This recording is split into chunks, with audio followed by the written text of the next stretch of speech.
Hello, and welcome to the Winning Agenda's coverage of the International Twilight Struggle League.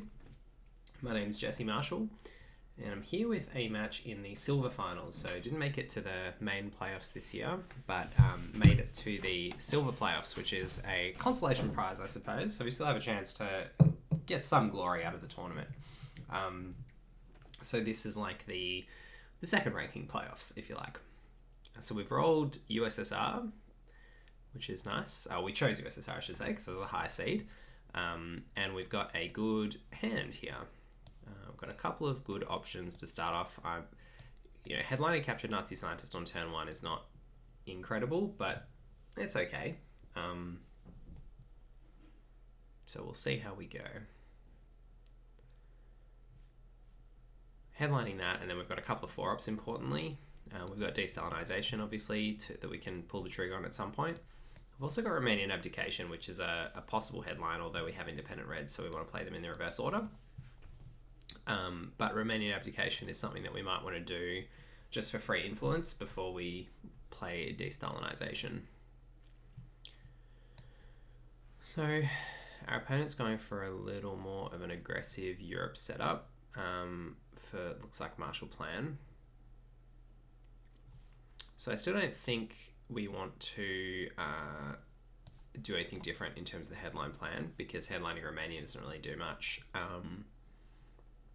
and still leaves us with the independent reds problem. It doesn't stop them from trying to score Europe straight away. So I think we'll just probably give them Europe here. I'm going to have a couple of pieces of toast while I play, so apologies if there's a little bit of a crunch.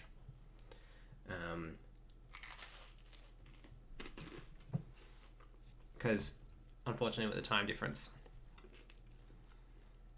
we have to schedule at meal time sometimes.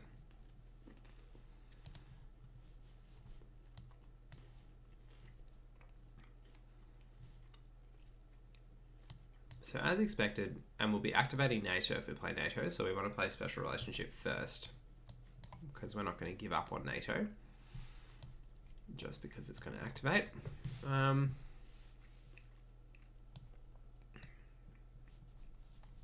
So I think given that the expected value of us cooing Italy is really low, even if we roll a 6, like it's a 1 in 6 to actually take it, the likelihood of us dominating Europe is really low. So the higher value play, I think, in every way is just to coup in Iran. So I think we'll just do that now with US-Japan. And we clear them out, which, as always, with the opening Iran coup is actually pretty nice. Because it means that they don't have access back into the region via coupping or anything else unless they were to coup Iraq.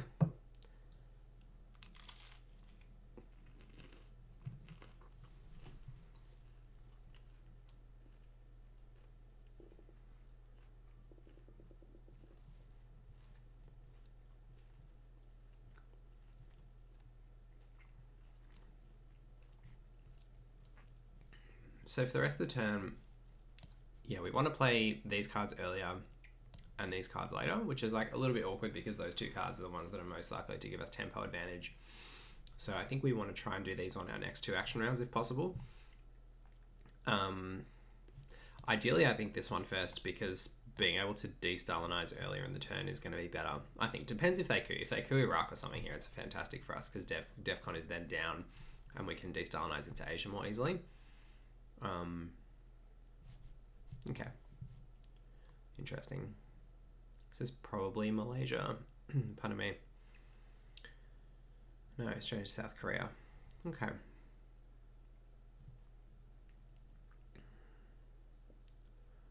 So we can't just play into Afghanistan here.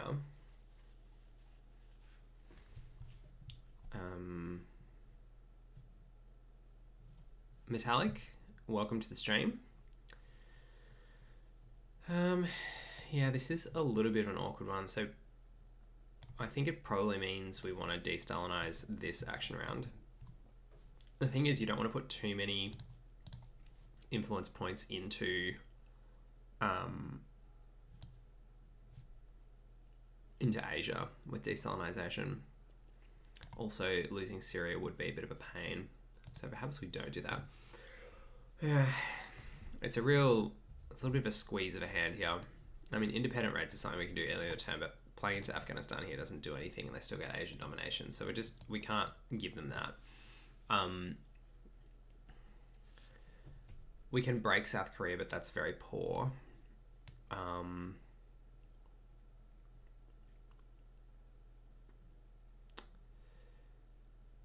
Yeah. It probably has to be de-Stalinization and just leave Europe a bit weak.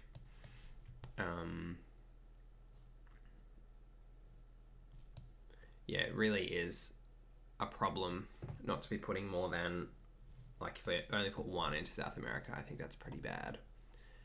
And that's realistically what we'd need to do in order to lock ourselves in properly, because we'd need to put more than 2, I think, into Asia at this point, just in case they cooed us out of Thailand, for example. We'd probably want to go like 1, 2, 3, which, look, I mean, it may just be what we have to do here.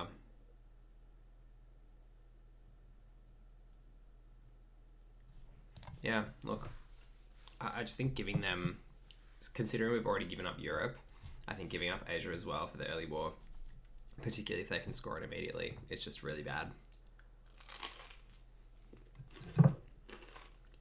And you can win games as the USSR where you don't get desalinization, obviously, so even getting 1 influence into South America is good, and we've got the operations points later in the turn to be able to start spreading from there. I think we just had to deal with this scoring threat straight away.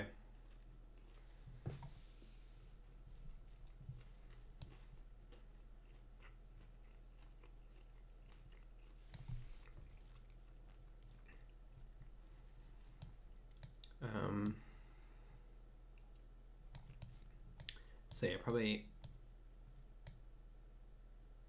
when I said we wanted to play Romanian first, what I meant is we wanted to play independent Reds first. ITSL Silver playoffs have started. Yes, they sure have. So this is our first round of Silver playoffs. Never got an email anything about it. Alas, I did not make main playoffs. Well, you should have gotten an email about it. You're definitely on the schedule, so check the spreadsheet, because your match will be on there. Duck and cover coup. Thailand. Fail. Excellent news. Alright, so now we're away. So they can't coup us back in there, so we can just start taking some battleground countries now. I think probably we'll play the special relationship first, because I care more about that, getting the NATO for the spread here. Pardon me, so I think let's go 1 to Argentina.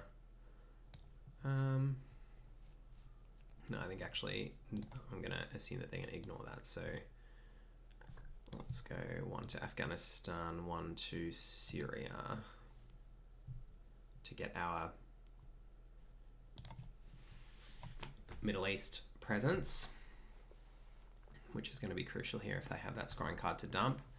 And then we'll try and flip around this Asia scoring if we can by taking all of the other battlegrounds over the rest of the turn until they drop it.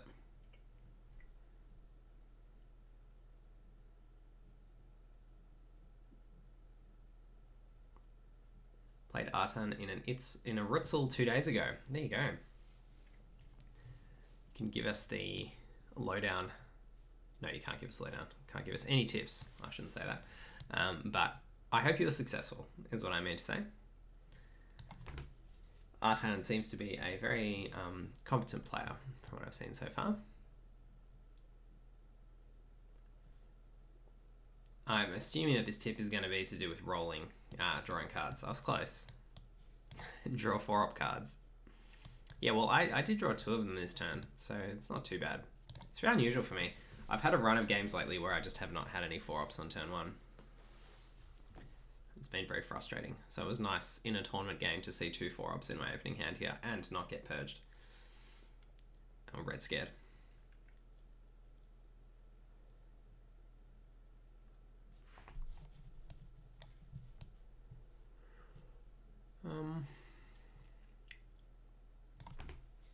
So where will we go? Where to go with this special relationship and NATO? Oh, I just did that the wrong way around as well. I said I was playing independent red so I could play NATO, and it's actually special relationship that I need to play NATO. Goodness gracious me. It is early in the morning, so you'll have to forgive me such things. I knew what I wanted to do, I just did it the wrong way around. So they've gone no rad to fill some stuff up. I mean, that's okay, because we can... Are those board games? Not sure what you mean, Tim. Anyway, I'm going to play Special Relationship to go...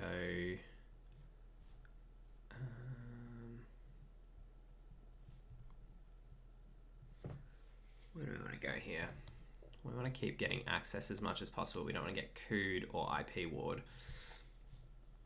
Because putting one behind me, they have magic cards. Magic card boxes.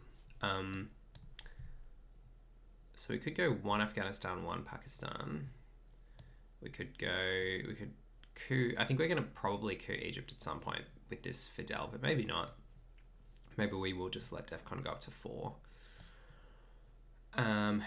Need some Time Spiral remastered? Yeah, should get some. It's very fun. I've done quite a few drafts. It's very sweet.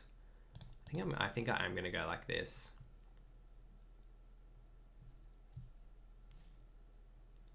No, it's too much of a risk if they have the war. I want to get another, although it's going to be hard for me to get another country without taking Iran. They are boxes that look like they're board games behind you. Yeah. Well, I mean, they're supposed to look fun, right? Boxes of magic cards. Let's go like this.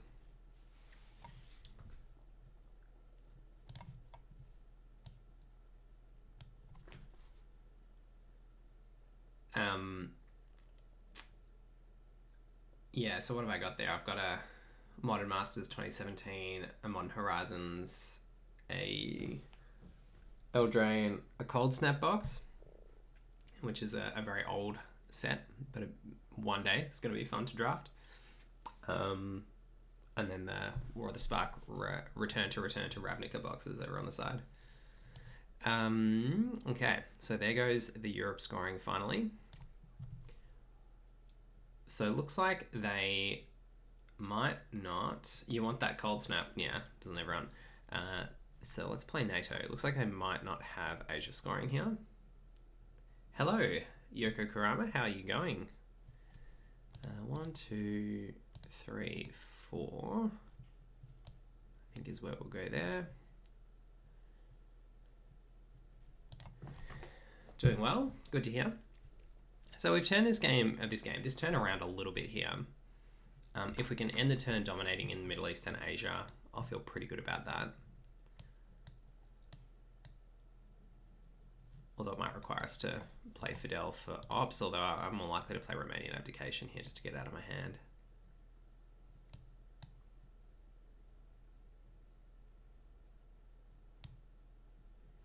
Might even just coup with Romanian abdication to reduce DEFCON. To stop them from getting a coup next turn and just give us the chance to spread it all around in the Middle East. Space race on decol and a failure. So yeah, I think let's coup Egypt here. Alright, so that's not irrelevant. If the last card's NASA, that's sweet. We just wiped them out of Egypt.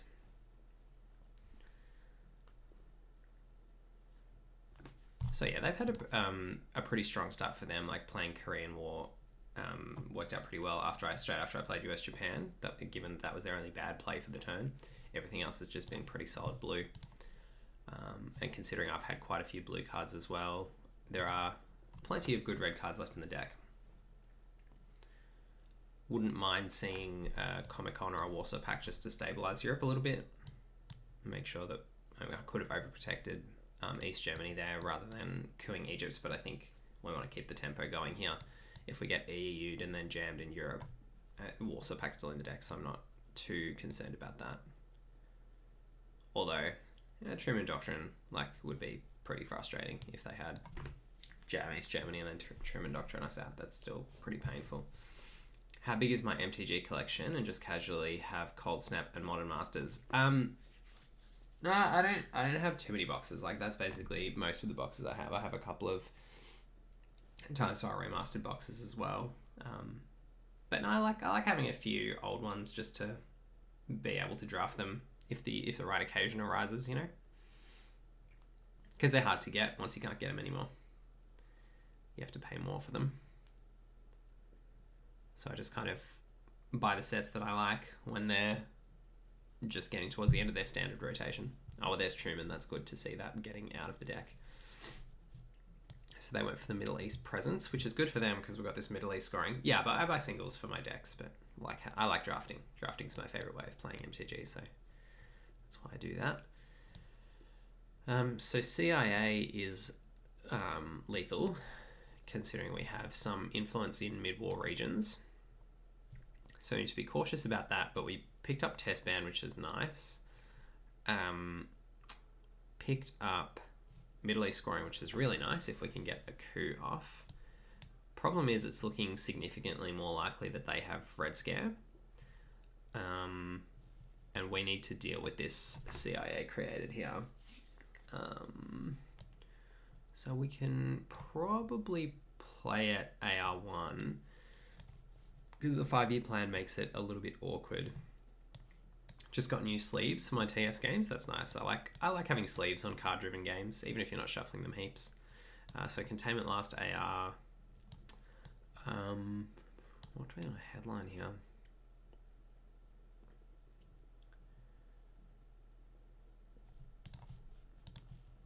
Well, it's not Middle East scoring, I don't think. It might be... I also don't think it's CIA created. I think we want to use CIA created AR1 to coup Lebanon. So it could be Fidel. Yeah, I think it might be that. Okay. So they did have the EAU, but they've played the...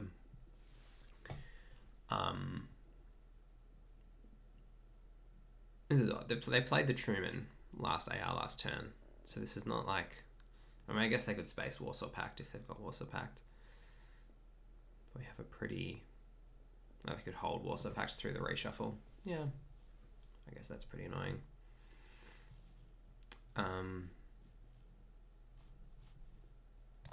Let's just coup Lebanon because it kind of demands a response.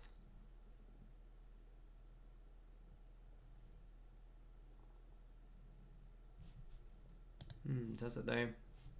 I mean, I think we have to get the CIA out of our hand. If they put one in East Germany and then play a 4-op, that's pretty dicey.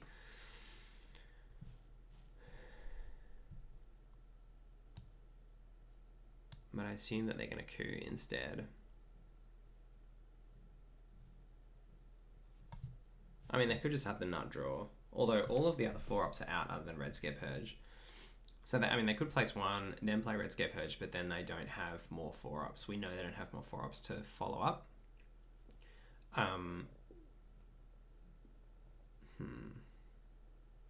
So I think we'll be able to beat them in an ops war if it comes to that for Eastern Europe. Plus we don't have a mandatory space. Although I guess we have a scoring card we have to play.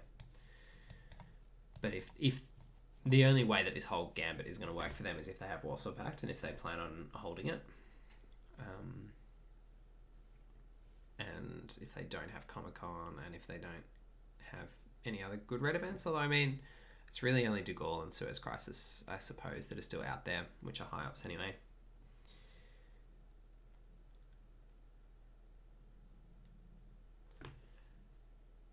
Yeah. So I assume what our opponent's going to do... I don't assume. One option is that they put one in East Germany and then play a 4-op to take it. The other option is that they coup Iran. The other option is they put one in Egypt, so... don't know. Or one in Libya.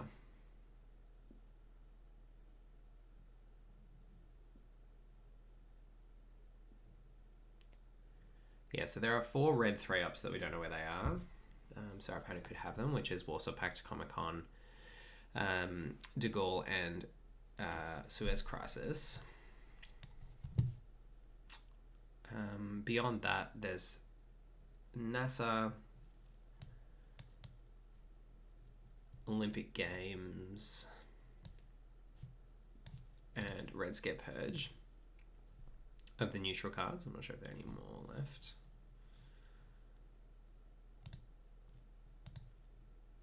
And then, yeah, I think all the other 1-ups are out.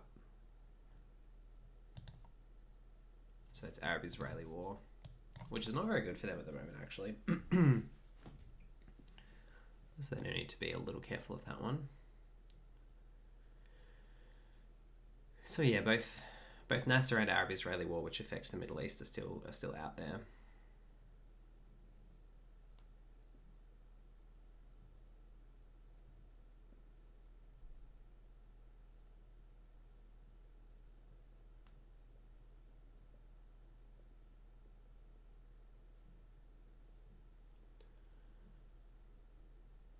Yeah, so it's definitely a lot of choices here for our opponent, a lot of things to think about.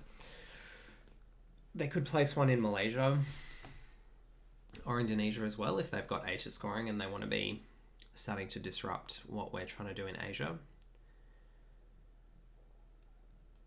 Like, headlining EEU there was very aggressive, and like, if they've got the goods to back it up in terms of having Red Scare Persia take East Germany, you know, maybe that's worthwhile over the course of the game. Maybe they can get to a Europe control situation by doing that. But otherwise, it's a pretty expensive ploy if they're just doing it to kind of disrupt us a little bit. Because a 3-up card, given the board state, would be pretty useful for them, like a 3-up that they can pretty much play anywhere. But anyway, good to get rid of this CIA out of hand, that's for sure. Metallic by Dominion expansion, says Tim. Do you like Dominion, Tim? I've played it a couple of times. I've got a friend who's got like every Dominion expansion.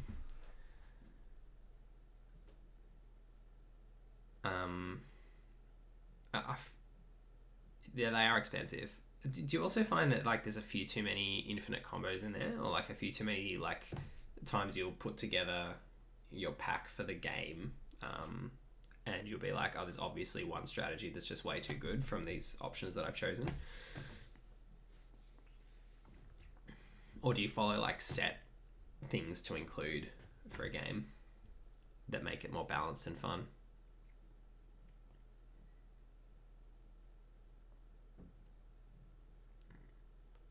Because there's another deck builder that I really like called Eminent Domain.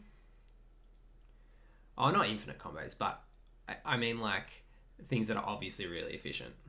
That if you just like stack your deck full of this thing early, like these 2 things from the piles that are available, then you can just like do 5 things a turn, whereas everyone else is doing like 1 or 2 things a turn. I don't know. That was just kind of the vibe I was getting from it. That like some things were way more efficient, or you could get little combos that were really efficient. I mean, that's fun. It's fun to have games that do that, for sure. Maybe it was just the particular things that my friend chose for us to play with. I don't know. Like I said, I haven't played it many times, but it's certainly like iconic game in that genre of deck builders.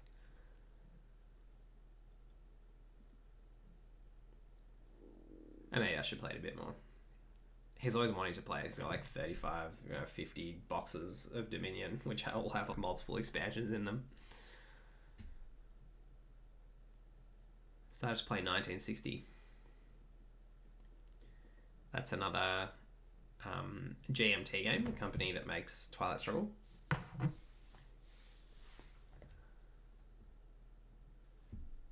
How have you found that one?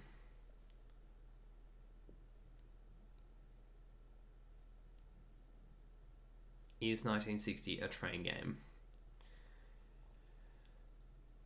I think from what I've seen of it, and Yoko Kurama, you can correct me, it's a bit more of a Twilight Struggle style game in terms of like a card-driven narrative sort of presidential election simulator, like 1848. Or any other 18XX game. I don't know. Made by the same person that made TS. Alright, so it was 1 into Egypt, and then it was coup. Well, that worked out pretty well for our opponent. But that's okay. We got rid of the CIA. We can now... What is your opinion of Great Western Trail? I don't know what Great Western Trail is. You'll have to fill me in, Michael. So 1, 2, I think 3, 4, so that we can take either Saudi Arabia or India easily. How does our opponent have a VP on us in Middle East scoring? Oh, we've only got 1 battleground, that's how. Do you? Okay.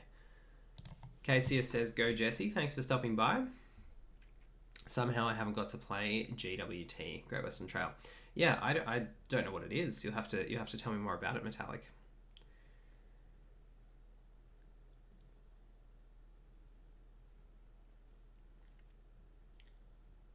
Video game, board game.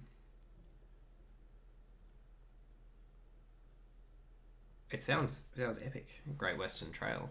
It's a lot of scope with a name like that. Did I move? Yes, I did move. I moved into a new place with my fiance, which is really lovely. We were both living sort of around the corner from each other for the last couple of years, which was fine, but living in the same place is much easier. Makes it a lot more convenient. Cam looks sharp. Good to know. Good to know. It's always hard to tell exactly what it's looking like at the broadcast end. But yes, new place is really nice, and it's nice and close to the city, very convenient, close to my sort of footy club and all sorts of other things that I like to do during the week. So yeah, it's all really good. Thank you. And how are your streams going, Casius? Speaking of sharp cams, is the ITSL going from strength to strength from what I see? I would totally play if I've already got ITSL and RTSL. If I had a little bit more time for Twilight Struggle, I would be joining up.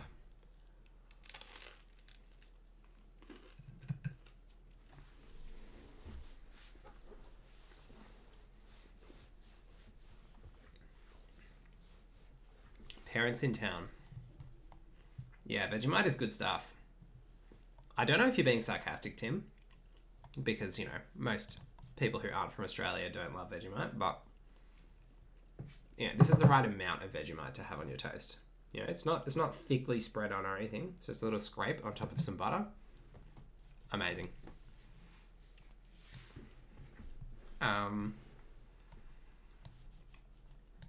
Socialist governments here.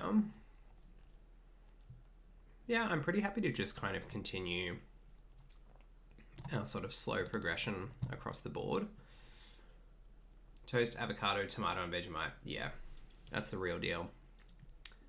That is indeed the real deal. So we're not going to be able to hold on to IP war between turns, which means we're going to want to go into Burma this turn as well. So we'll just keep kind of progressing our way across the board here.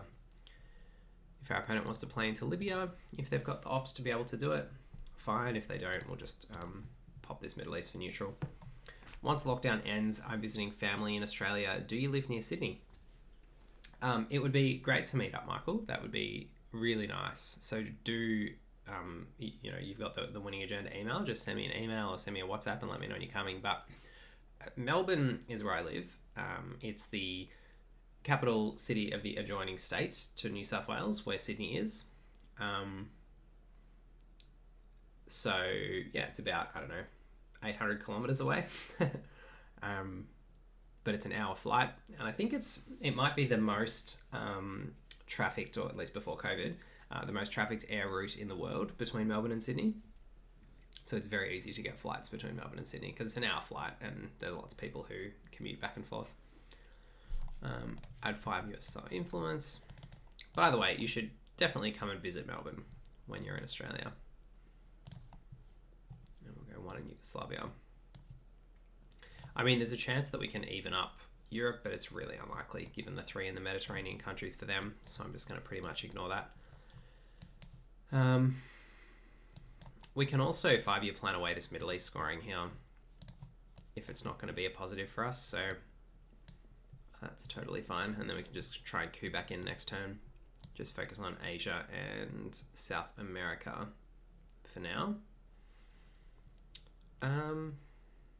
So we'll play this IP war, because either way we're going to lose IP war to the 5-year plan hand size issue. So Burma is the priority over South America. So let's just go there, even though I prefer putting influence into battleground countries. And it feels annoying to have to put it in non-battleground countries when you have battlegrounds that you want to be putting things into this turn. Still got to be disciplined and recognize that by not putting into Burma, I'm endangering India, which not only is an early war country, but is going to get affected by the card I've just put back in for the reshuffle. So, got to do the discipline thing. Will do. They live in Queensland, which I think is north of Sydney. Yes, it is. So Queensland is there are sort of 3 states down the eastern coast of Australia. So I live in the southernmost one, which is Victoria. New South Wales is the middle one, and then Queensland is the northernmost one. So your family lives at the other end of the country, potentially, to me. Although Queensland is very large. So they blockaded, 1 in Libya, discard de Gaulle. So we're gonna have to give them containment for 2 action rounds, which is like a bit of a pain, but I mean the other option is to hold 5-year plan. Which, yeah, like maybe that's better. I don't know. Like we're down 3 ops by doing that. They're down 1 more op because we get to go Middle East scoring and then containment in the last action rounds. They don't get 2 action rounds of containment. I think the 3 ups are more valuable for us. I mean, the plus side of holding 5-year plan is that if we redraw Europe scoring next turn, then we're guaranteed to be able to dispose of it without any damage. But I think I'd rather take the operations points here. It's really tight. Do you know what the best play is? The other thing about holding Middle East scoring for the last action round is if they've got NASA. Although if they've got NASA, then they're just going to space it after I play containment. But I'm also fine with that. So let's go Burma. We want to take the countries adjoining Thailand for brush war purposes. But I think let's just take Malaysia to deprive them of adjacency. And then we'll take Argentina for stability in South America and presence and increased difficulty of cooing us out.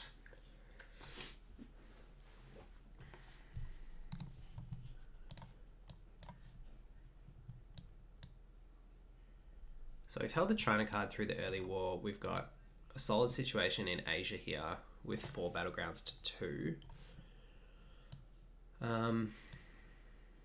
So they've got Formosan Resolution, Olympic Games, NASA, Suez Crisis,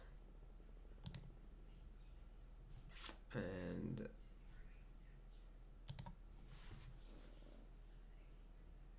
Red Scare Purge, which I don't think they have, or they would have played already this turn, probably, unless they're holding it for next turn. Defectors are still there, so Suez Crisis comes out for 4, which will go 1, 2, 3, 4, I think.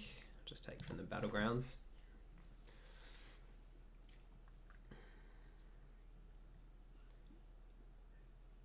So if they replay into Israel here, there's still the possibility of a decent flip. I mean, it is 6+ because Arab-Israeli war counts Israel itself. So how much is a plane ticket to Australia, and isn't the flight like 500,000 hours? It's not quite 500,000 hours. and I don't know how much a plane ticket is from the US end, but from the Australian end, you can, again, I don't know post-COVID, but pre-COVID, you could get a ticket to Los Angeles, obviously far closer than New York, for, I don't know, maybe 1,800 to 2,000 return. You get a flight to Hawaii for quite cheap, because it's halfway.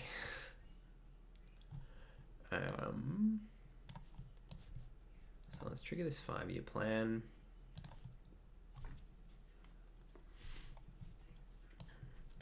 And then put influence in. Lucky working for an airline, I can get a 2-way flight for 200 to Australia. Whew. That is very sweet. And then I think we'll just take Lao because it's a victory point and it protects Thailand later.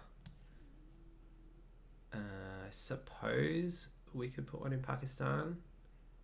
Actually, I think I'm going to put one in Pakistan just to protect against that flip because we've got time to get the other way. North Korea is like a possible jam zone for them here, but especially because they're under containment. But I'm not. Maybe I should have been more worried about overprotecting that. Yeah, that was probably the play.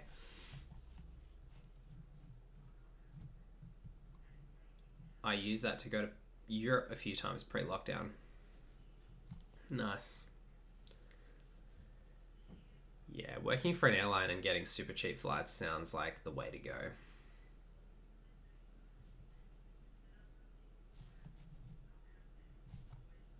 That is good news.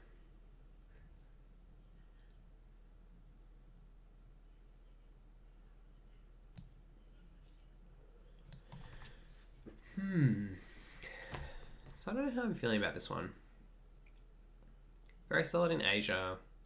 We got first access to South America. Got nothing in Africa so far. We got Fidel. We can flip Middle East domination with one successful coup on Iran here. I'm seriously sitting here regretting not overprotecting North Korea. I think that was quite a big blunder. Chile was just not necessary.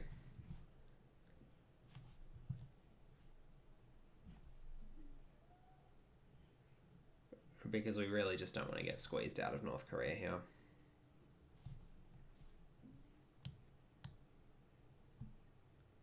I mean, it really depends what our opponent has, but even if they've got Formosan Resolution or Olympic Games, being able to put 2 into North Korea is a bit of a pain. We do kind of have to respond to that. Oh, they're giving us NASA. Okay. Well, that's kind of cool. Okay, well, I'm very happy with how that worked out. So we drew Red Scare, which means they have defectors. So we'll hold on to that. I think we'll just do this probably. It's going to get defectors. We can't hold Red Scare through to next turn. We know they've got Asia scoring, so we get a real... and that we knew Asia scoring was coming, they knew Asia scoring was coming, which is why that North Korea blunder was so bad, because they could basically have deprived us of the coup by putting one into North Korea there. We got IP war back, which is good for us too. But no decol, unfortunately.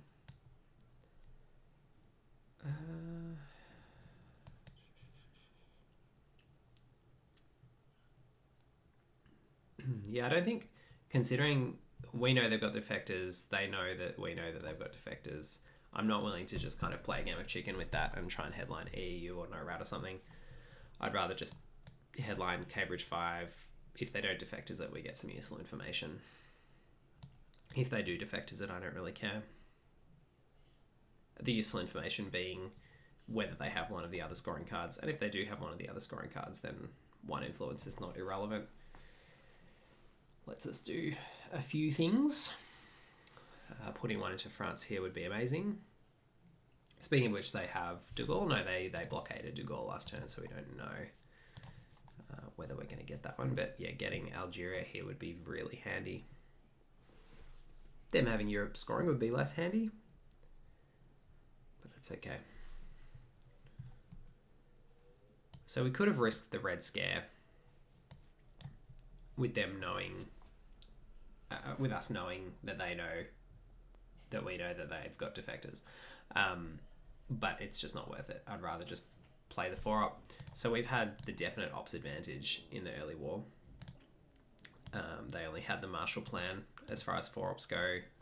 I mean, they could have some from the reshuffle here, but we had a few, and with 2-3 out of the game, it seems less likely.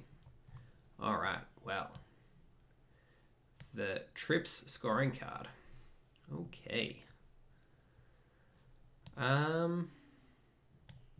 Well,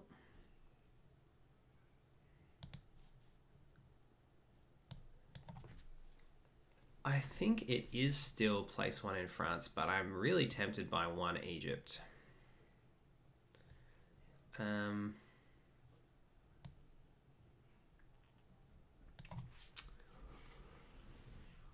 So 1 Egypt, then coup Iran lets us really push.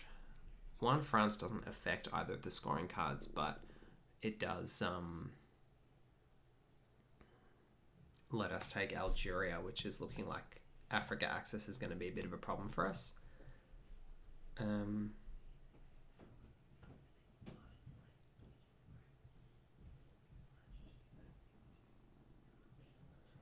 I think that I probably just want to be greedy and make sure that we get a Middle East domination.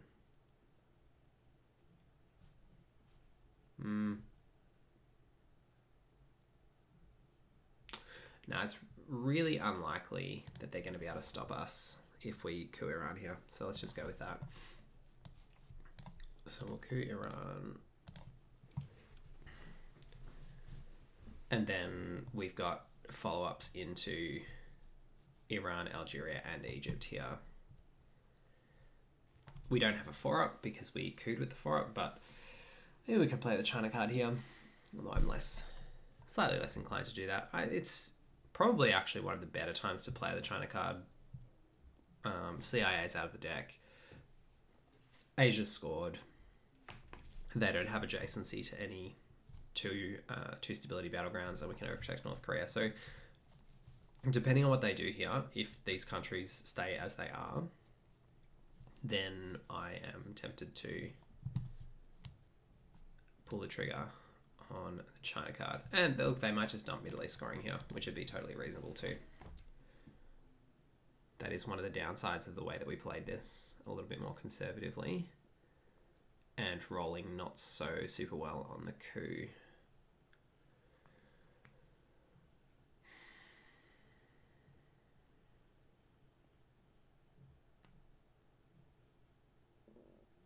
So yeah, that's probably going to be their play. And then knowing that so there goes the Middle East scoring. Frustrating, but we're still going to take those countries. I mean, if you're taking Egypt, maybe we just take it around Algeria. Let's trigger EEU.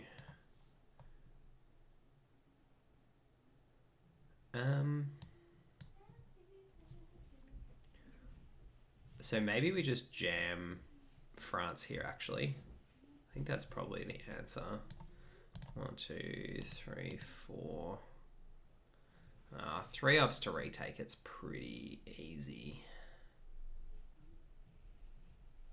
I don't love that as a first up play. So they've got rid of 3 scoring cards at that point. Yeah. I think we're probably still better off just playing like this, maybe. Oh, other one. Maybe 2 into Uruguay.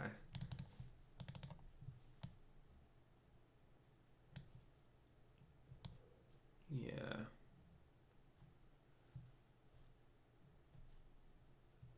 I think that's probably the more aggressive play, and now it's like, do you want to do something or do you want to play Europe scoring and take the points? And couring Uruguay is like a reasonably low return play, and we've got a couple of good cards to coup back with. So yeah, I think that's better than just jamming France and saying, do you have a 3-up to come back with?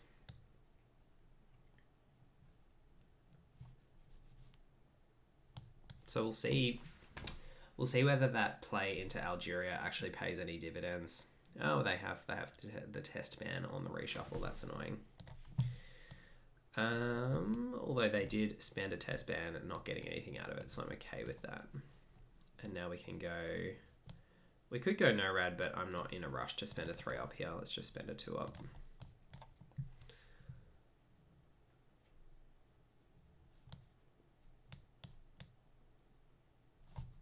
We could have tried to squeeze their action rounds a little more, I suppose, by breaking France there with a 3-up, but I'm just not really super keen on giving them no rad. Alex Fondran liked the stream. Thanks for stopping by, Alex. Hope everything's well with you and the family.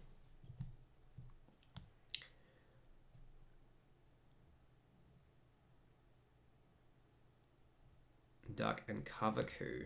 Okay, please roll poorly. Yeah, they rolled well this time. We couldn't keep getting away with it. That's fair. Nonetheless, we will keep on keeping on.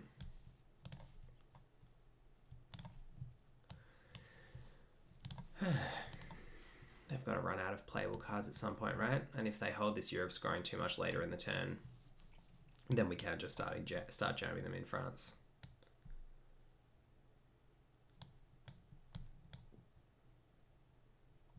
So we'll just do the same thing again. Because now they've got, we've got 3-ups. So we can flip Brazil, we can go Venezuela. I mean, if they've got a 2-up, they're just going to go Venezuela, and then they've got the realign abilities on Brazil anyway. But I think I'll still spend a 3-up. And then if we get the coup next turn, we can try cooing Venezuela. The other option is to take Brazil and then realign Uruguay ourselves.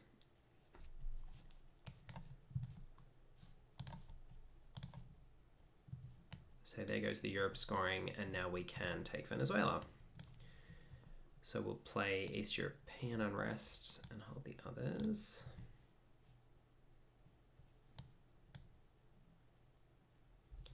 So unfortunate when we were pretty strong in the other two regions and they were strong in Europe, that Europe got scored twice and the others got scored once. I mean, that's the scoring card luck, I suppose. Or Middle East got scored twice as well, but both times for neutral. And we could have affected that by putting our one into Egypt instead of France.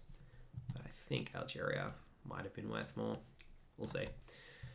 1, 2, 3 will be our play. And then we'll see where we end up. So we've got some decent ops in hand. Although they are, slightly shaky in terms of being playable. It's certainly better than carrying random 1-up cards over to the next turn. And I think, our board position is definitely looking decent. So there you go, Brazil, which I'm pretty happy to coup if we get the chance next turn. And now Thailand's looking reasonably stable from Brush War, though still a bit dicey. So we've got the South America scoring, but we haven't got the sweet domination yet. South African Unrest is a good headline here. So I think I'll probably go ahead and headline that. I would say it's an amazing hand. I think it's pretty low ops, like having 2 1-ups is pretty miserable. Our man in Tehran's hardly excitement. But yeah, if we can get this, if we can get the coup, then I'll coup with Muslim Revolution on Brazil and hope that we roll well.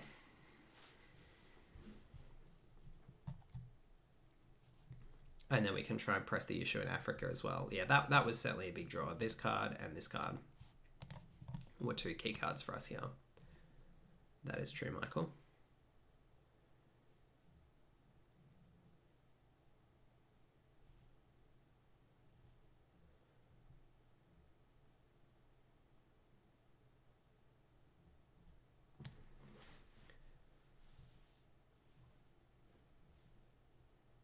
these are the kind of things that I would love our opponent to draw in the mid-war, because there are just so many good US draws in the mid-war deck that having them get these terrible Soviet one-up cards would just be great. One small step. Okay. Not the most painful one small step, but still annoying nonetheless. 1, 2, 3. And then we will coup Brazil. Come on, at least 4+. Tim, do you believe? I need your help, Tim.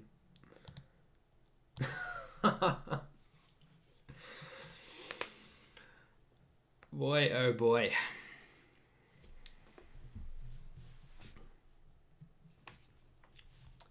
Sometimes it just doesn't work out. So we can just go, we can go Colombia here. You didn't believe, Michael? Oh no. Needed you to believe. That was worth so many victory points, that coup. Oh, Tim didn't believe. Sorry, I thought you said I didn't believe. Yeah, Tim didn't believe. Definitely blame Tim. So where do we go now? Where do we go from here? There's an argument for coupping Uruguay because it's worth potentially even more victory points if we can succeed. And then realign Brazil successfully.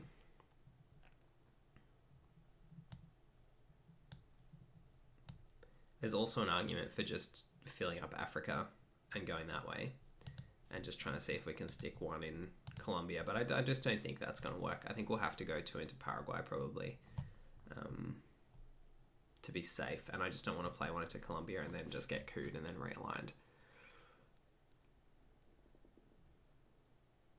So it's probably 2 into Paraguay with our men in Tehran, or maybe 2 into Paraguay, 1 into Zaire using NORAD.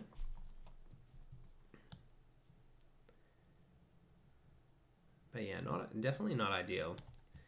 And I forgot about overprotecting North Korea again, especially since I handed over the China card. So I need to try and do that at some point this turn.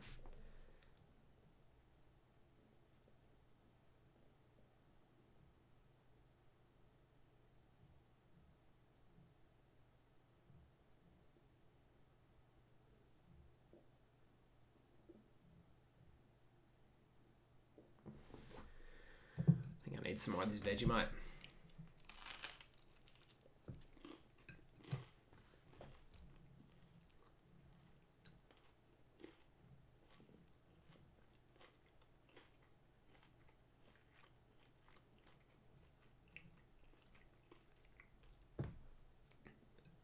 In these days of blitz tournaments, 90-minute games just aren't really keeping up with the tempo, are they?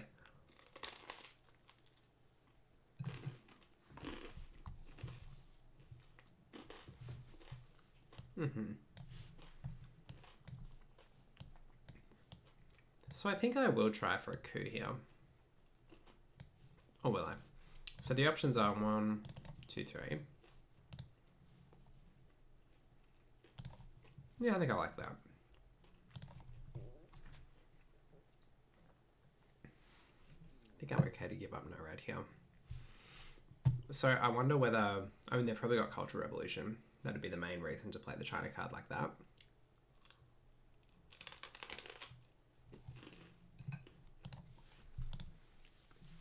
Or they've got Central America scoring and Southeast Asia scoring. It's just this one in the Philippines was interesting.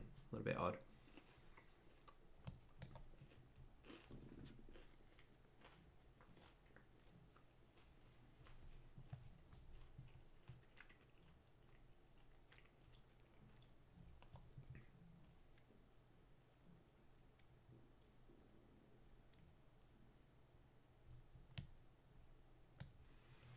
I wonder whether, I'm just trying to think if there's anything of value that we can do in Uruguay here.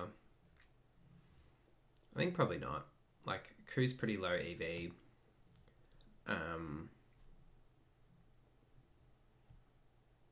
Realign is also pretty low EV. Placing Influence just doesn't do anything. We don't have ops to place into Brazil, so yeah. we'll probably just pitch one of these one-ops with the 5-year plan.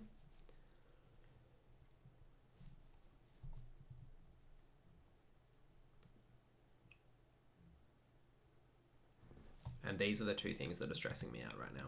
A little bit less so now that we've got the China card back, but still, if we're going to win in the long game, we need to hold on to Thailand.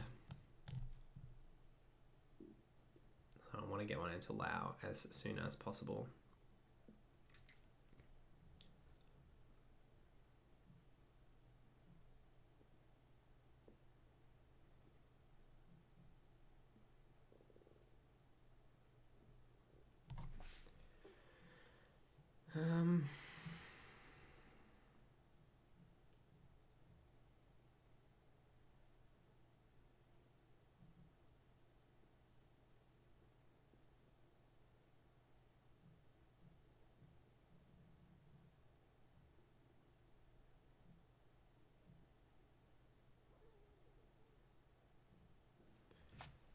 Yeah, there's not a lot that we can do with this hand other than just continuing to spread a little bit.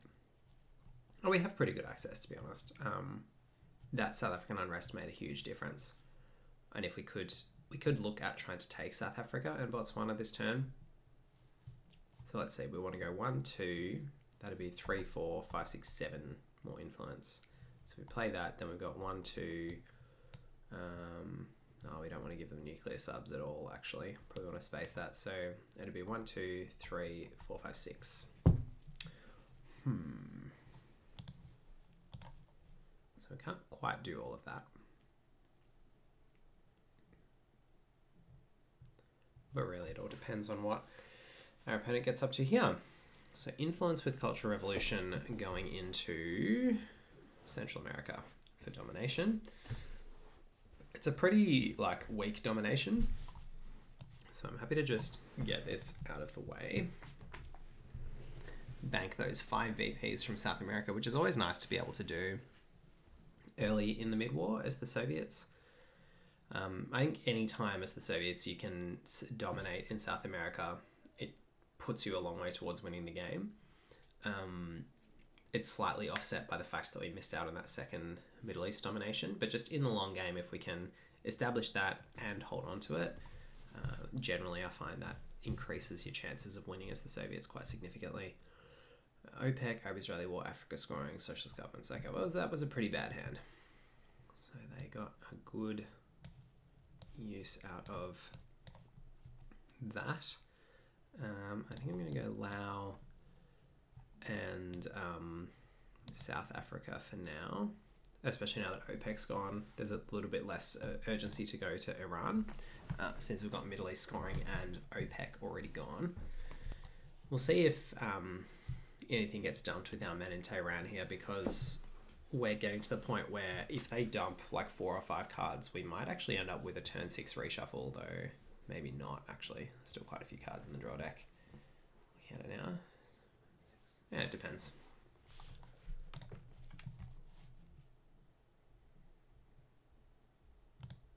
$31. Yeah, it's possible. It depends how many times the China card gets played over the next 2 turns.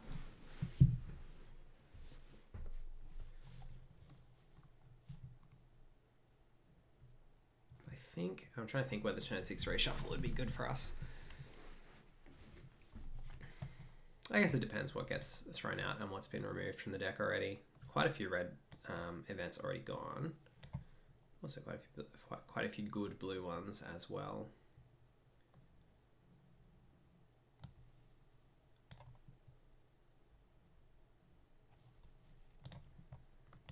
It's kind of one of those indicators as you go through the game that I find interesting, how many of your events versus how many of your opponent's events have been removed, how many start events, and so we're currently 1 behind on that counter.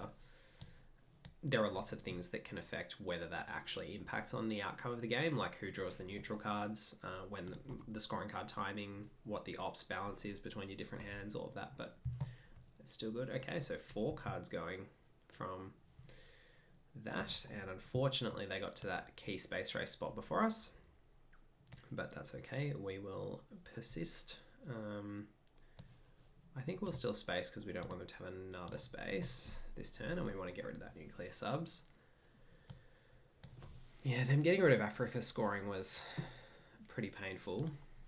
Southeast Asia scoring is still worth 4 for us, so that's pretty good. Might be worth moving into Tunisia just to protect Algeria a little bit from brush war as well. But that's not at this turn play. I think our Southern Africa plays are more important for this turn. So I think we'll probably Romanian abdication. No, I think Allende is actually worse for us right now. So we'll probably Allende into South Africa here. And then 5-year plan into South Africa and Botswana. Although we've still got this North Korea issue chilling. Okay, we're more likely to play into North Korea now. Let's just do that.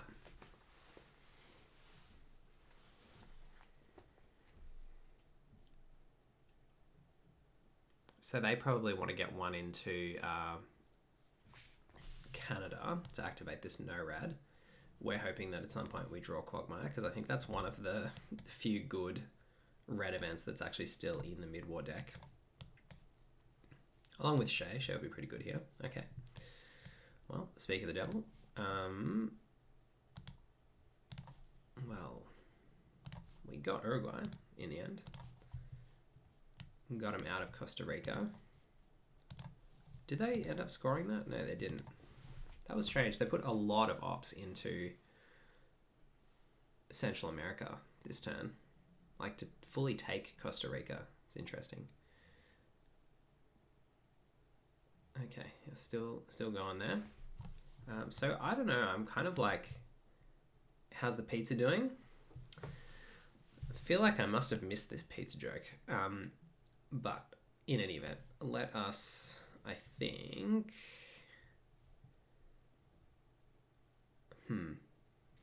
So Africa scoring is gone. I just don't really want to lose Venezuela here. We could realign Brazil. That could go badly. We could also coup Colombia. That could go badly. But it's less likely to go badly. Actually, it's impossible for it to go badly if we use the 5-year plan. Brazil is like the higher upside play here. I think I'm willing to take the punt on Brazil. So this should be a dead cert now. That's good. And then making fun of the fact that I believe it is required to rotate pizzas if cooking in an oven. Like in a conventional home oven, you mean? We'll just do this. They clearly are not pizza connoisseurs. Does it depend on like what your oven's like? What type of oven you have and where the heat's coming from? Is it required to rotate pizzas if cooking in a wood-fired pizza oven?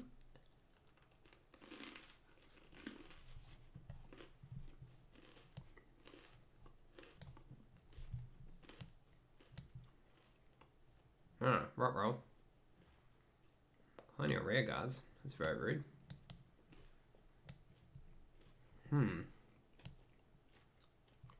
His hand is also very rude. I guess we can space that. Might headline Quagmire here.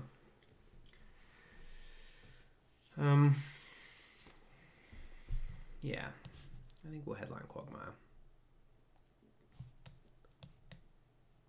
I'd try and save that Brezhnev Doctrine for next turn. This hand's actually pretty sweet, hey? Wow. So we can headline Quagmire. We can play Shuttle Diplomacy for the ops to go Lao, Thailand, Zaire.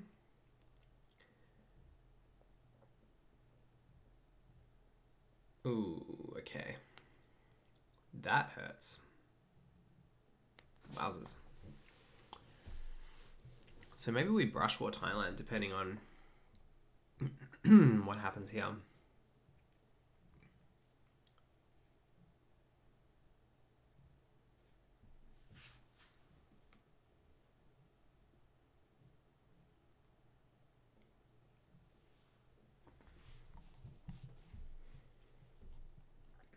So I'm feeling okay about this game, but this turn looks like it's going to be pretty key. So yes, very much. I have a gas oven, and particularly when it heats, you can get 50 Fahrenheit above your preset temperature. It's a huge deal if you're cooking near 350 to 400 Fahrenheit, because that passes the boiling point of water. So I always rotate the pizza to make sure I don't have hot or cold spots. Yeah, these are all very interesting theories, which we'll have to explore more in a moment. But first, how best to deal with this present situation? I think the answer is that we just take back Thailand, let them have Laos, and then take back India. But I am able to be persuaded otherwise by considering my hand. We also have liberation theology to dominate them as an option. So we can go 1, 2, 3. Oh no, we don't have domination if we do that.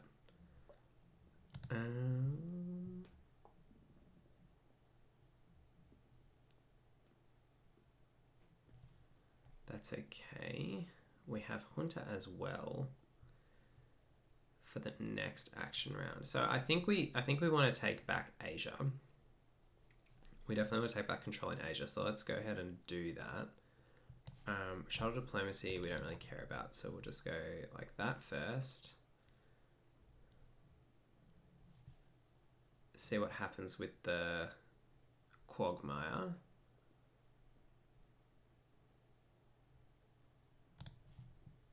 And then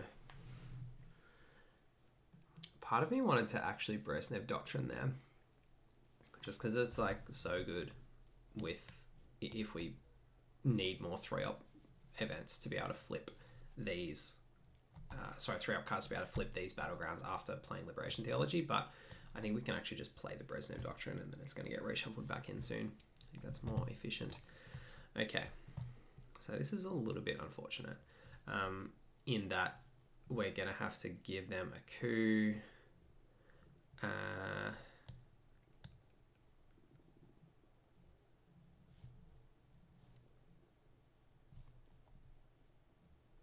But I think giving them a coup is okay if we go 1, 2, just to protect Asia from the China card. 3, Zaire. We've got control over the scoring, and we've still got Liberation Theology and Junta.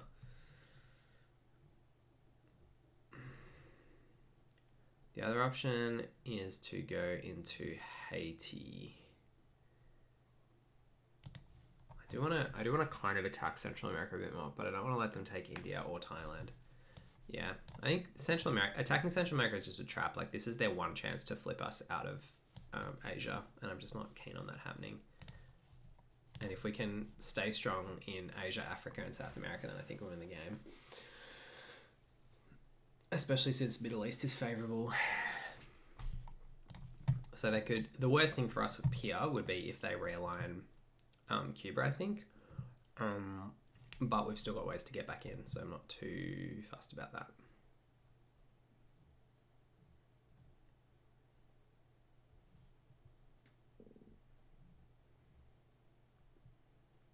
And like that gives us the coup as well if they realign Cuba, this AR. Brabant's on video. I have it proven the temp fell by nearly 100 Fahrenheit. I mean, the temperature is always going to fall when you open the oven, right? Isn't that essentially what you're testing? That's the difference between a frozen pizza and burnt pizza. You had it touching metal and not touching, and you open the door. Yeah, I think the opening of the door is the big issue here.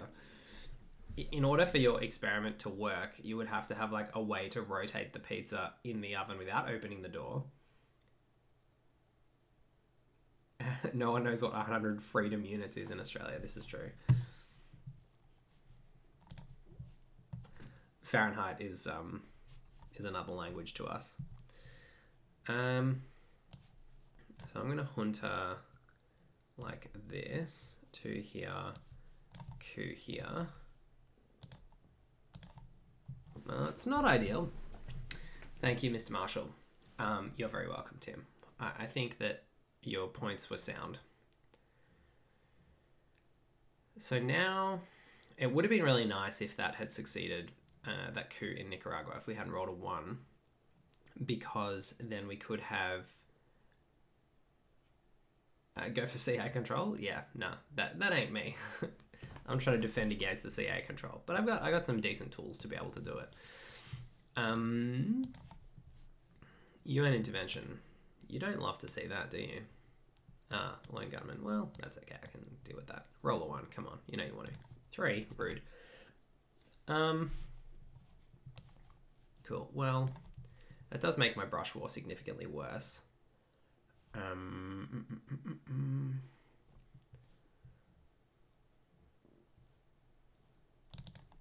think I'll just do that.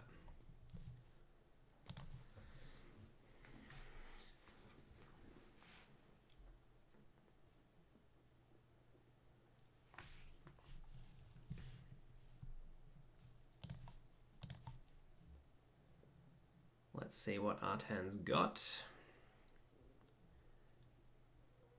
So both, or all of Cultural Revolution, Osuru River Skirmish, and Nixon have been evented already. It's very unusual. If you hold scoring cards, it helps you win. I'm not so sure about that. So we did lure out the China card. We will coup Nicaragua, I think, and then brush war Panama, and then Central America scoring.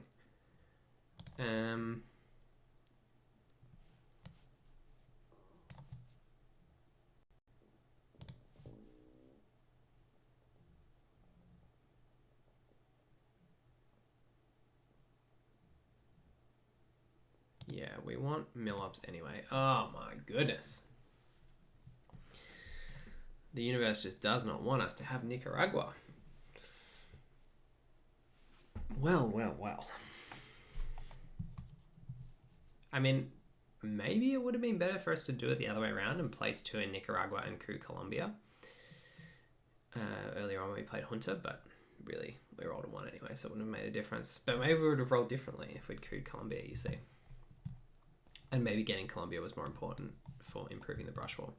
So the other thing is we can just ignore Central America for the brush war. We don't have to play a suboptimal brush war there. Brush war is far more powerful, and we can, in fact... Oh, I didn't need to coup because I brush war. I could have still just spaced this. So I can brush war Italy, which, as most people who've watched this channel for any period of time know, is one of my favorite brush war targets. I can also brush war Libya for the long-term gains at a 3+, or I can brush war Nigeria, which I think is a lot weaker. Or I can... I think those are probably the likely options. All right, well, I think we're just pulling the trigger on this Central America scoring. I'm sick of this faffing around. You can have 2 points. Go ahead. And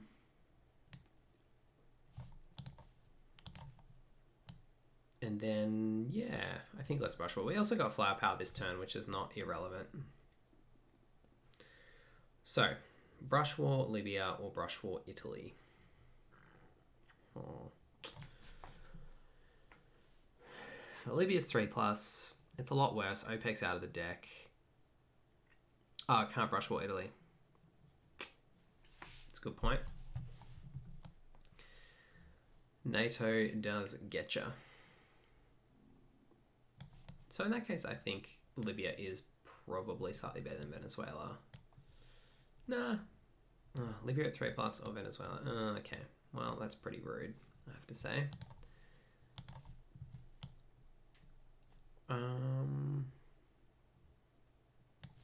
Yeah, I don't really want to lose to Europe control. It does kind of suck. So I think we'll just play back in there. And then take Iran. or South Africa. No, either's pretty much the same. So we've got South Africa, overprotect Zaire, overprotect Poland, space these grain sales as kind of some priorities for our life.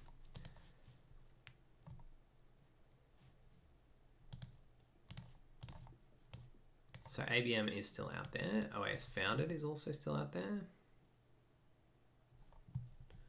Southeast Asia scoring. All right, well, we got the ABM, which is kind of cool. We've got some junky things that we have to deal with, unfortunately.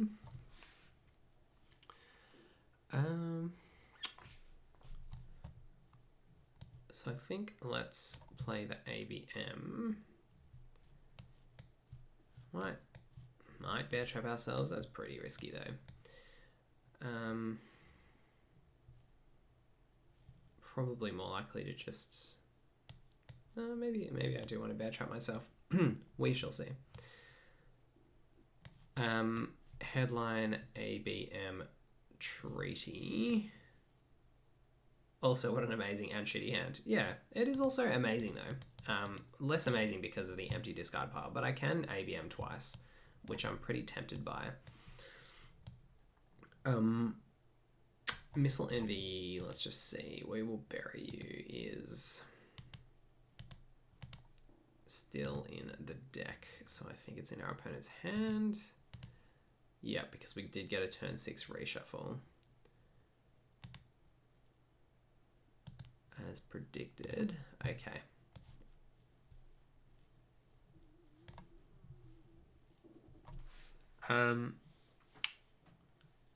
Yeah, so with the reshuffle, Africa and South America back in play, this is obviously important to try and lock this down. Being able to salt for the ABM is good. And yeah, whatever, I'll just take things out of Cuba if I need to coup again. But given Cuban Missile Crisis, I might actually just let all that go and coup here.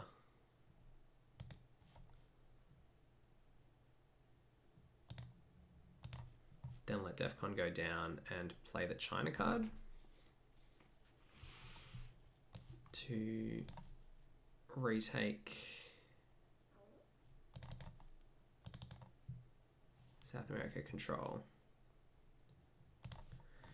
I mean, giving up the China card again does kind of suck, but could be okay. We've also got How I Learned and Salt Negotiations that make grain sales a lot less of a problem.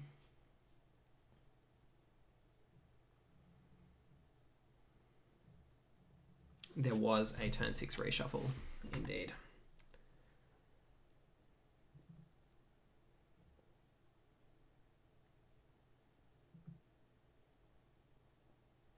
Yeah, very rare. Our opponent tossed out a lot of cards with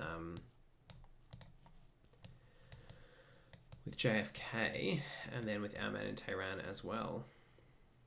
So I think they tossed out 1, 2, 3, 4 cards with that, and then 4 cards with that. So 8 cards in total. Cuba realignment, rightio. There we are. We are out of Cuba. We are not coups this turn. And so instead, what shall we do? I think we shall play the bear trap on ourselves. And I think it shall be 1.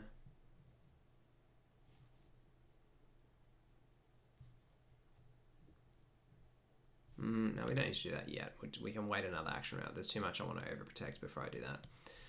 So let's go 1, 2, 3.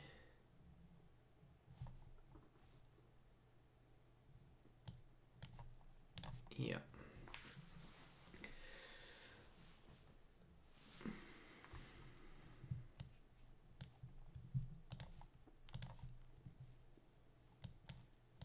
Bit of a weird turn, setting all that up. Maybe I should have played Alliance for Progress. Maybe it's worth playing that for 2 VPs, actually. I wonder if they'll take Cuba here. It's always an interesting question, because if they go to one more spot in space, then they can't space Ortega, and Lone Gunman's still in the deck.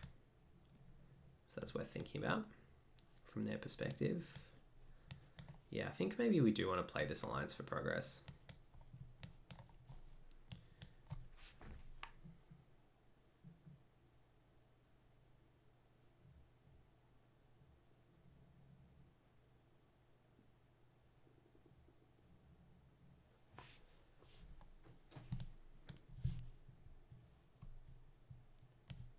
Special relationship for 2 VPs. Okay.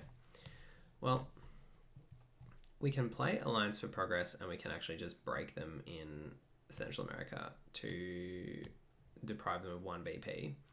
Or we can do something like this, which I think is better. So let's just do that.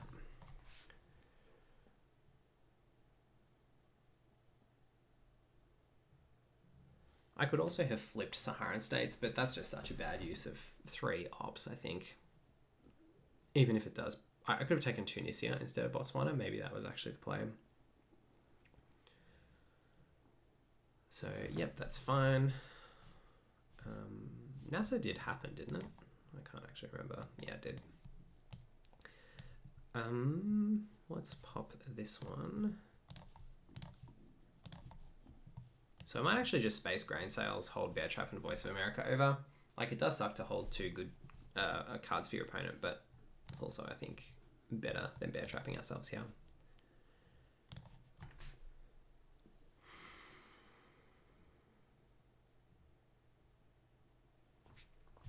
So good that we overprotected Venezuela earlier. Let's space this. All right. Nice little 0 VPs there.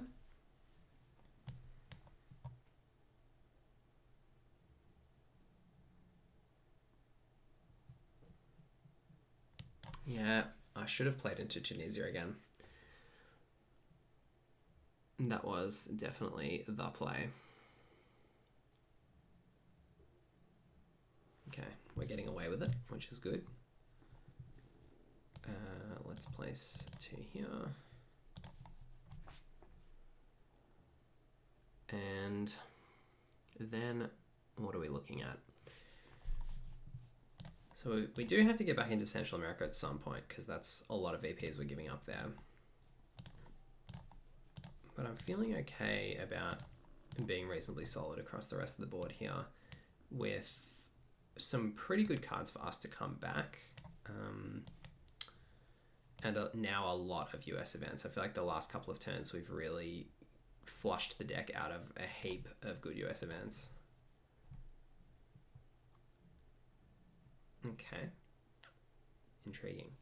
I think we'll overprotect Poland and put another one in East Germany. Or do we want to double overprotect Poland? Oh, we're not up to late war. Still got another turn before we need to start doing all of that, actually. Let's overprotect Venezuela again. I just really want to try and make sure that we hold on to this South America control to the end of the game. I mean, nothing's guaranteed, but I think overprotecting Brazil and Venezuela does go a long way. And next turn we can try and coup Colombia.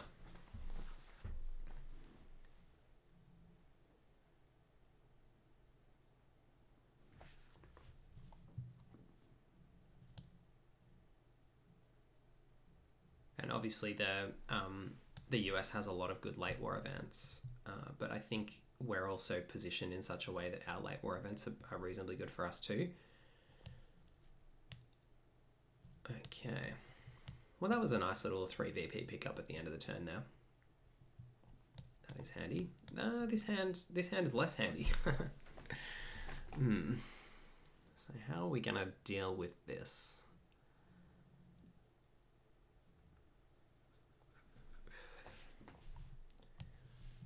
I think we'll headline Shay to get ourselves something going in Central America. But that doesn't really do much for us. We'd have to... I think I want to coup Saharan states with 1 of the... I know Sahara states didn't really matter. I guess we could coup Nicaragua and Haiti if we wanted to, but again, I don't think that does much.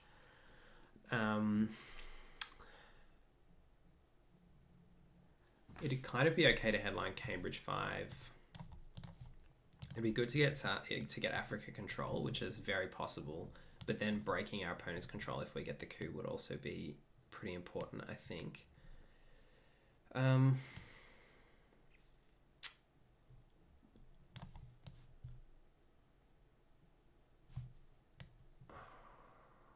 mean, I kind of want to headline Shay and I kind of don't. Let's just think, like, can it actually make a difference? I guess if we headline Shay and then coup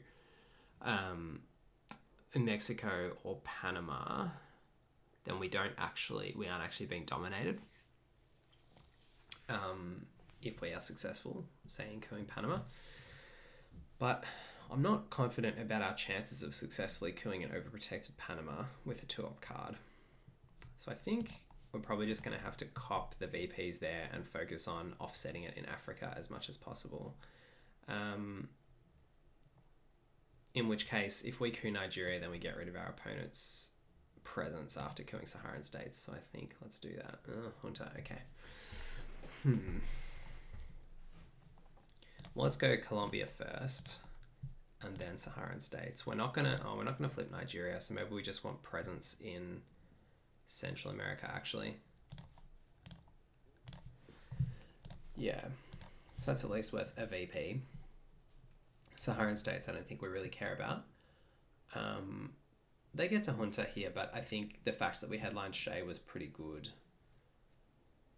because it just means that we've got some decent kind of resilience.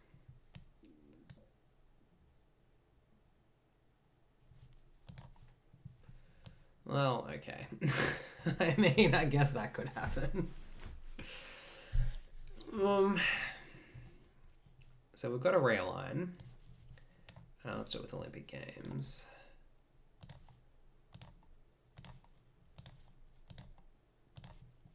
Okay.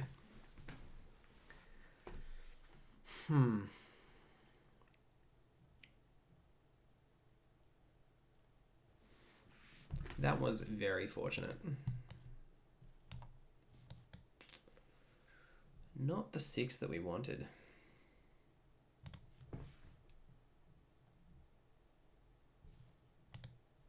Do we only have 4 in Venezuela? Yeah, okay, it was 4-1. Brutal. Is it true that 90% of Australians shave Vegemite? Sure about that. Brush war, okay. 2 VPs for us. And a failure. Very nice. Alright, well, we get another chance to realign here. So, let's take that. 90% of Australians have Vegemite. As in, eat it? Okay. Well, evidently, we were not supposed to have Venezuela in their kitchen at all times. Oh yeah, I reckon that's probably true. I wouldn't doubt that. Okay, well, at least we're getting some points here. Let's do this one.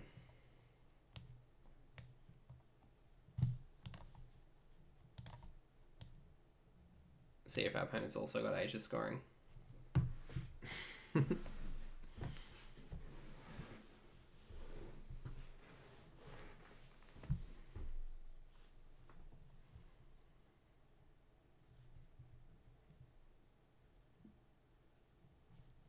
So I think we space VOA here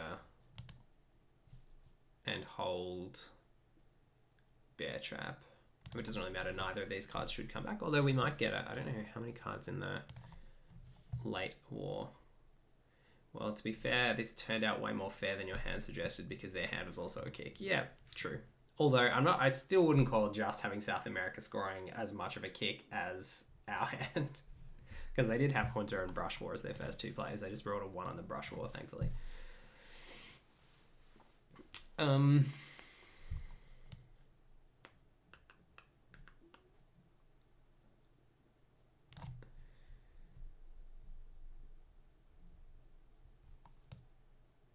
So yeah, I mean, we're about to give up 12 victory points. So it's just how these things happen. Yeah, I mean, we kind of have to give them up. Yeah, we'll give up these ones first, I think. So the only option for us not to is to like coup or break Mexico, but neither of those things are really going to work. I think let's just chalk these up as a loss. So we've got Middle East and Asia. They have to take Gulf states in order to dominate us in the Middle East, though, which is good, considering they don't currently have adjacency.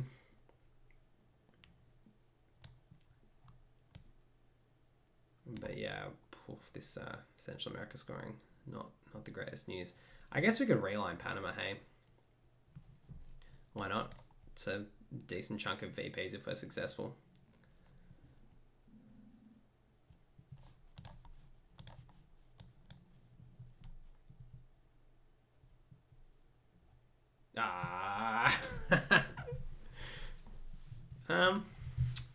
Do we still do it anyway for the Hail Mary? At -1. I think we do. I think it's...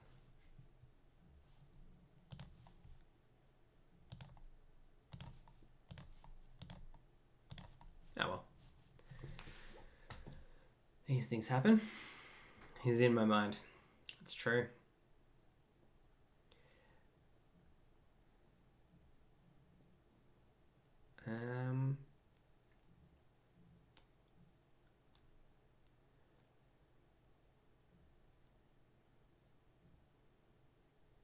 So we're going to lose 7. Portuguese Empire crumbles and a coup. Okay. Central America scoring.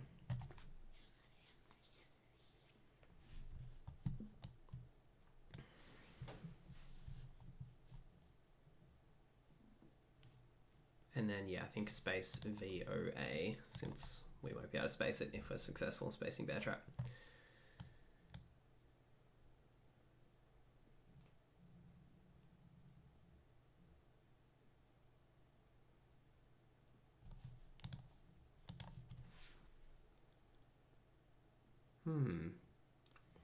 Yes, this one's very much hanging in the balance.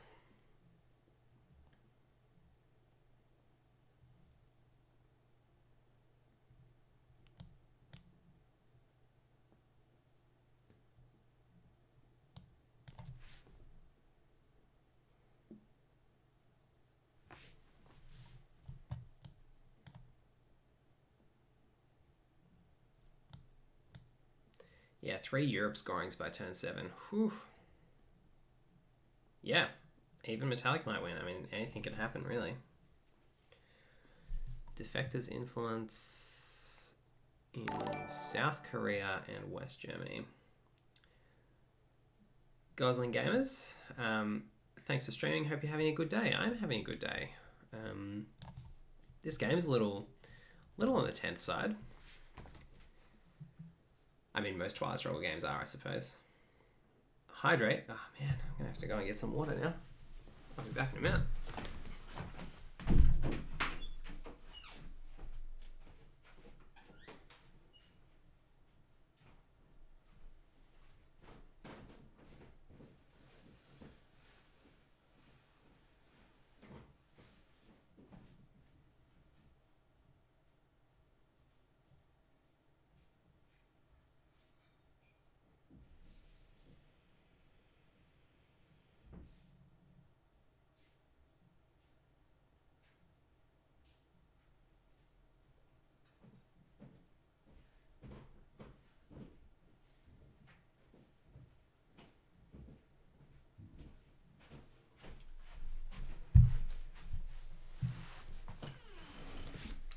So I've torn my anterior cruciate ligament, which is a very Australian injury and it's very unfortunate.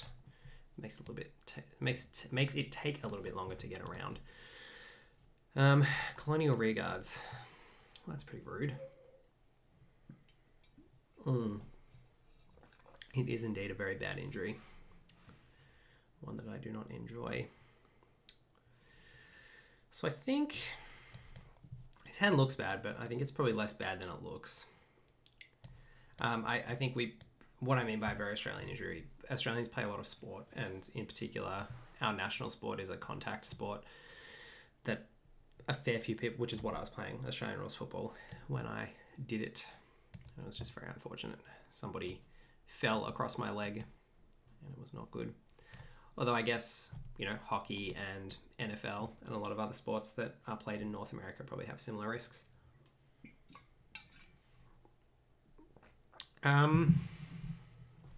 So here I think we want to headline Middle East scoring. And then, we could headline We Will Bury You, but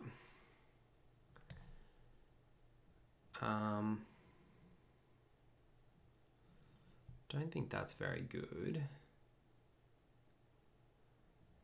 I was wondering if that meant you fought a kangaroo. No, definitely didn't do that. Yeah, I think we just want the 5-year plan. Okay. That's a bit annoying, I guess.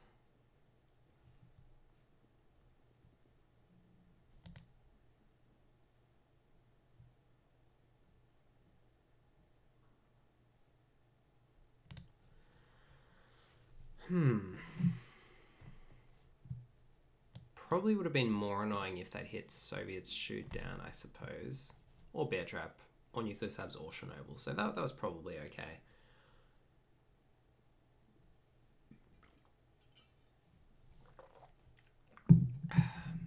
You think We Will Bury You is better? Yeah, fair enough. I can see it.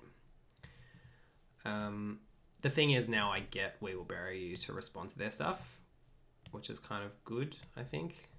So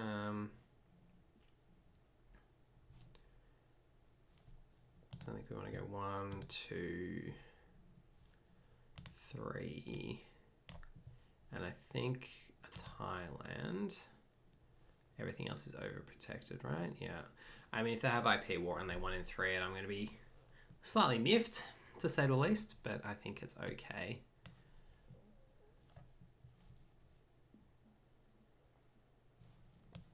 They're more likely to coup, I think, somewhere.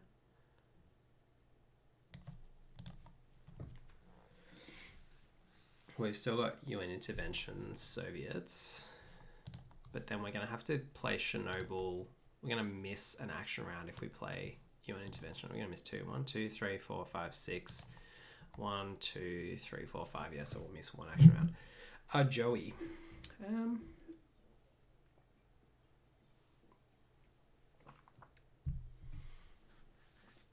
Joey. What is a Joey? Is Joey like a baby kangaroo, I think, maybe? You can look that up for me, Tim.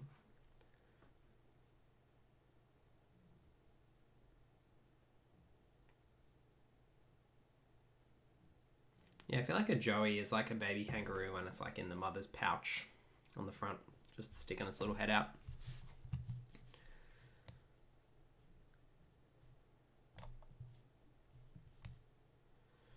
So I think as long as we have decent defense here, particularly for Europe, then we should be okay in the long run. I mean, our opponent's making some pretty good headway, trying to eat into our advantages everywhere. And they've certainly shifted the dial in their direction in the last 2 turns on the board. I think we're still looking in okay shape. And if we get to score this Asia for 6, then I think we'll be good. They might have... I mean, there are still a lot of DEFCON suicide cards out there for them, between Lone Gunman and Ortega.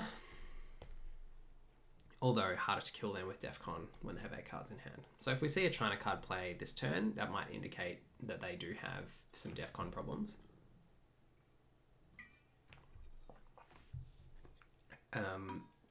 Oh, Gosling Gamers, I realised I missed your question earlier. Do I ever play the tabletop version? Yes, I do from time to time. Obviously, COVID's made it a little less likely that I will have the opportunity to do that, but I think in the last season of the International Twilight Struggle League, which would have been, towards the start of last year, I played one of my games against another Australian person in person. So that was nice. I think that was the last live game of Twilight Struggle that I've played. But I've played a lot of online games since then. Might have a turn 10 reshuffle.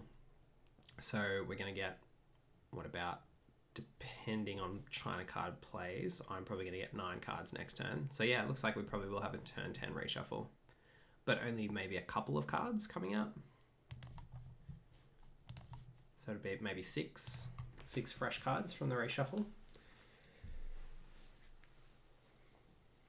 And yeah, very possible that those scorings could decide the game. You are right. Notice anything different when you're playing with a person IRL versus online? Yeah, so it's obviously really prominent when you're playing online that you have these region trackers that show you if you're being dominated or if you control, and they are just a really good little heuristic or player aid that helps you to take off some of your mental load, whereas when you're playing in person, you don't have that, so you have to be always calculating what's going on in each region and making sure you're not missing anything. And that makes it a little bit harder. Okay, yeah, let's just go and pop that one, I think. So then we space Bear Trap. We have to give them a couple of ARs of nuclear subs, which does really suck. We'll probably coup Saharan states with nuclear subs, I imagine.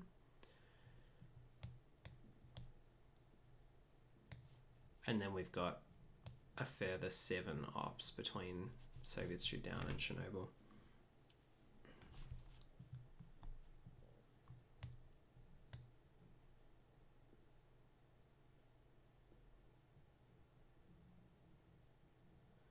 I mean, it was possible that earlier in the turn I could have played Soviets Shoot Down KAL007 to deprive them of that coup and played 2 ops into South Korea. Giving them 2 VPs. I don't know whether that play is really worth it. Like, it required them to have a 4 op and to roll well. Wheelberry would have saved you the coup, and Brazil was till here. Yeah, it would have got some VPs and it would have saved the coup. It just would have meant that we had less flexibility to respond depending on what their headline was. So yeah, I don't know. It's a tough one for sure. I just preferred, I was like, I think having the 4 op in hand would be better, but given that we've had Soviets as well, maybe that was less important. Let's space the Bear Trap here. Oh, hang on, we already done that? No, we're going for VPs. Yes, let's succeed. Nice. Okay, fail. It's also an option, I suppose.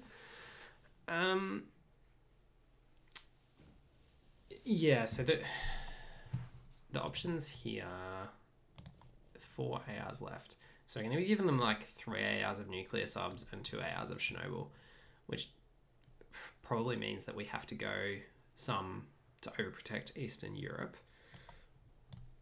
So I think I'm going to go Zimbabwe, Cameroon, Poland, and East Germany. Okay. That's annoying. So UN intervention, play event, place influence 1, 2. Oh. Play event, place influence 1, 2, 3, 4. And then I think we'll realign with nuclear subs next AR. And then we'll place operations points with Chernobyl or coup with Chernobyl, one or the other. Might actually be coup.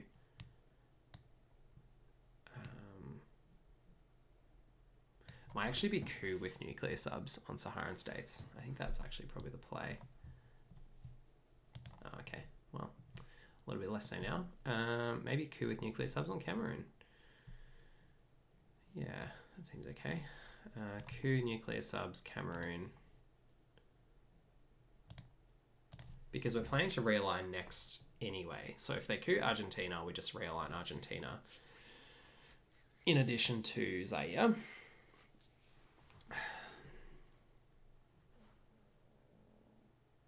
But we'll see. We'll see. It's always an awkward turn when you give your opponent 2 ARs in a row. So we're going to have to try and weather a bit of a storm here.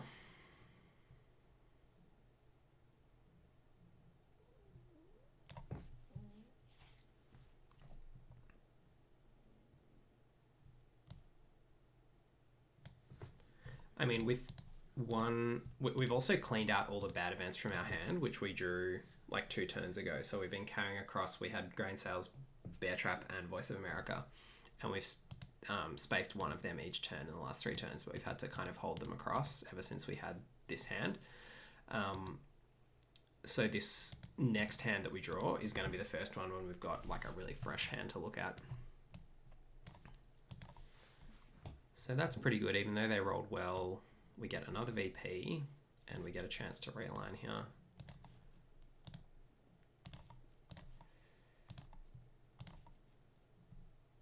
I think we just want to try and boot them out.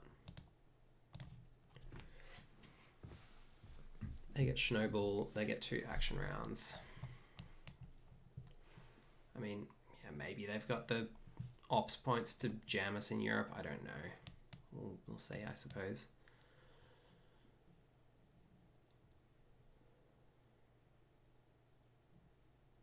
I mean, it does endanger us in Asia a bit, playing like this, but I think we had to do it. Like, we had to get that Soviets shoot down KL 007 out of our hand with the UN intervention. Yeah, maybe playing it earlier in the turn would have been better. For the 2 influence into South Korea so they don't get the better version of the card. That was definitely an option.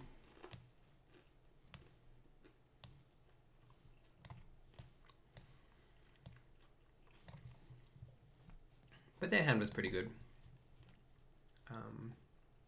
War Games, China card, Glasnost was 3 pretty good plays for them in a row, plus the EU to start the turn off the 5-year plan.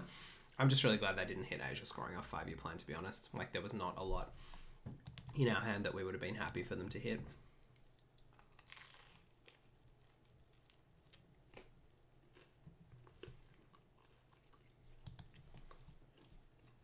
Bear Trap would have been bad. Soviet shoot down KL 007 would have been bad for us.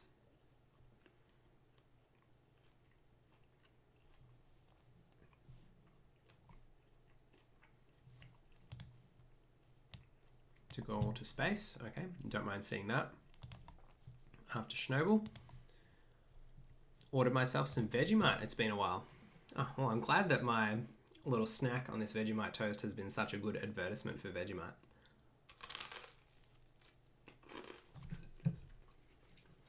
It is a very refreshing snack.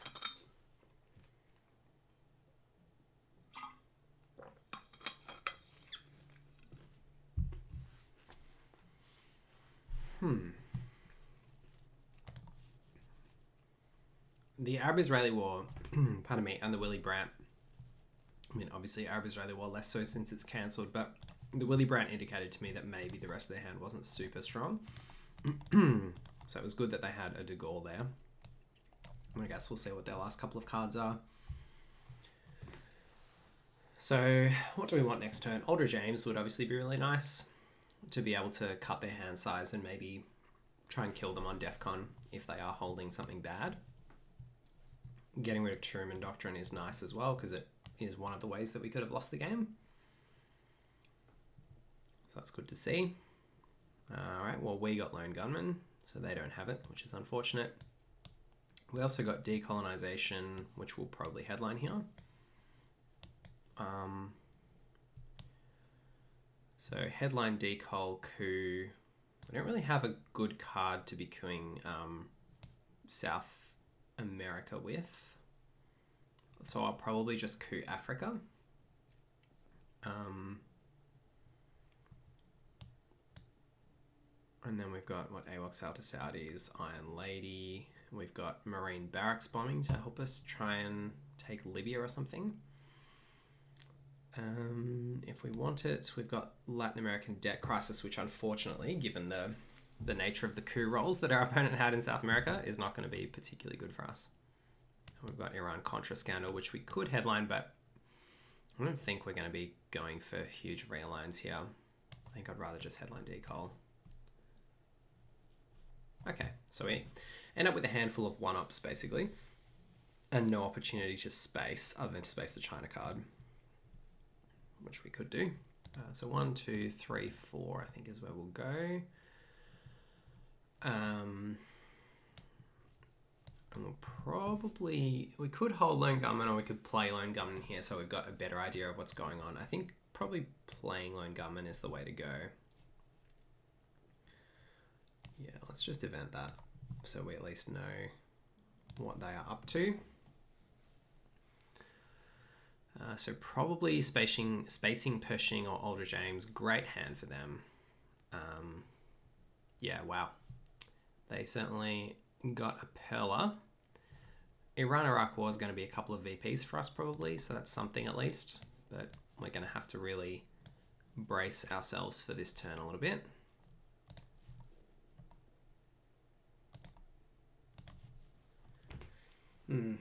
So I rolled a 2. So not ideal. Not ideal. But with a low ops hand, what can we do? We can just go cooing. So we'll coup Saharan states, we'll coup Guatemala, we'll coup Nicaragua. Try and cause as many problems for them as we can. So have they got... Let's have a look. So Pershing probably going to space. They have Romanian abdication, which is a bad play. Iran-Iraq War is a bad play. They can Aldridge Ames away, I guess one of those at the end of the turn. Terrorism is decent. Test ban's obviously good. One small step, probably not going to do anything for them this turn unless we were to space the China card, which I don't think we will do.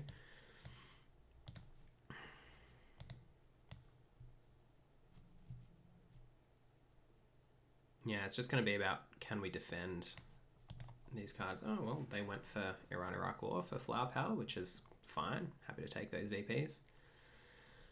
So let's go ahead and coup. We'll coup with... So we could coup with Allende and then event Iran-Contra scandal to try and improve our chances of realigning him. We could also try and realign them out of Cuba after cooing there. So I mean, that's maybe better than just a one-up Iran-Contra scandal. The other thing we can do is marine barracks bombing to remove 2 from Libya to force them to play back in there, but I think let's do that later in the turn. Let's just do this for now.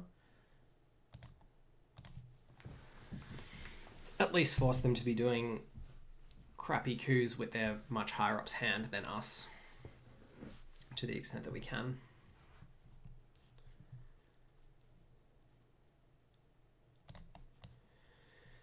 So their lowest ops card is the Romanian abdication. So hopefully they roll poorly and then we can coup them again. I think we'll still coup them again here. So we get Romania. Yes, let's coup back. We can't space any of these cards, so like we might hold one of them over. We might just play the Iron Lady. Because it's, I may say just a VP, but I really don't like giving away VPs at this stage in the game. We'll probably hold AWOC sales to space next turn. So let's coup with Latin American debt crisis.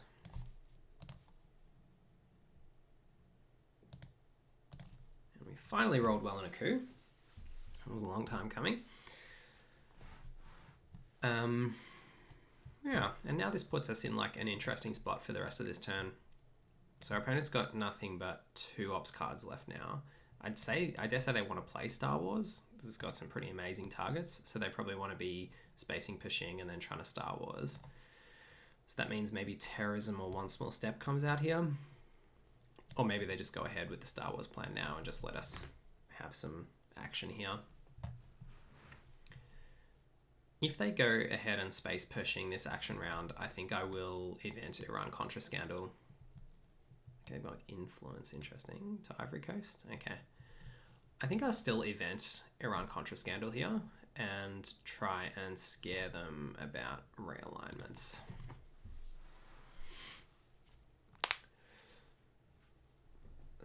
So now we can still realign Nigeria at +1 if we coup Nicaragua. Okay, well, let's get rid of AWOC's tails to Saudis. Iron Lady. All right, I'm okay with that. So we've got 3 ARs left. Means we have to play the China card if we don't want to play AWOCs, but maybe we'll just play AWOCs and fill up Saudi Arabia again. Although that does give them access to Gulf states, but that doesn't matter now because shuttle diplomacy is out of the way. So I think realignment is probably the way to go here. And then Marine barracks bombing for the event.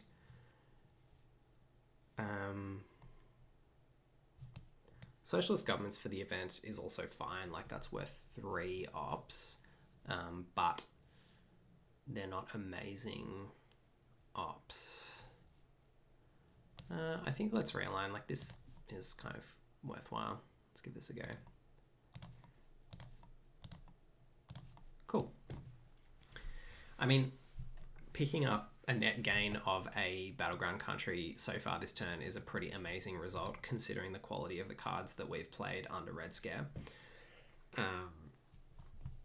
And we picked up some VPs along the way when they played Iran-Iraq War, and we picked up a country with Romanian abdication. So I think all in all, I'd call so far this turn a success, but now they've got their powerful cards to come, so we're in a bit of trouble because we've run out of gas.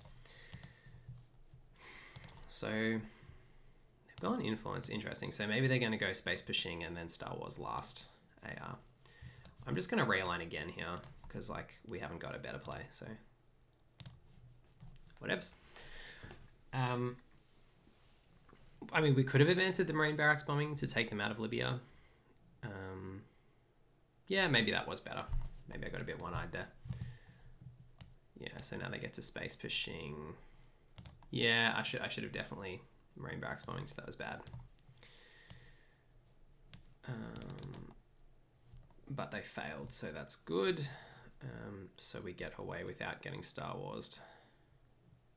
So we'll go with that. Nigeria is going to be harder for us to realign next turn. But if we get the coup, then it could be okay. Might have been good to coup Guatemala that turn. Is the only thing, just to give ourselves the opportunity to coup Mexico and be a bit more stable. But we'll see how we go. At least carrying the China card into turn 10 and we're ahead on VPs. So I feel okay about that. It is going to be a little challenging for us to flip back South America. Obviously it depends on what we draw, but I think most, if not all, of the 4-ops are now out of the deck over the last couple of turns.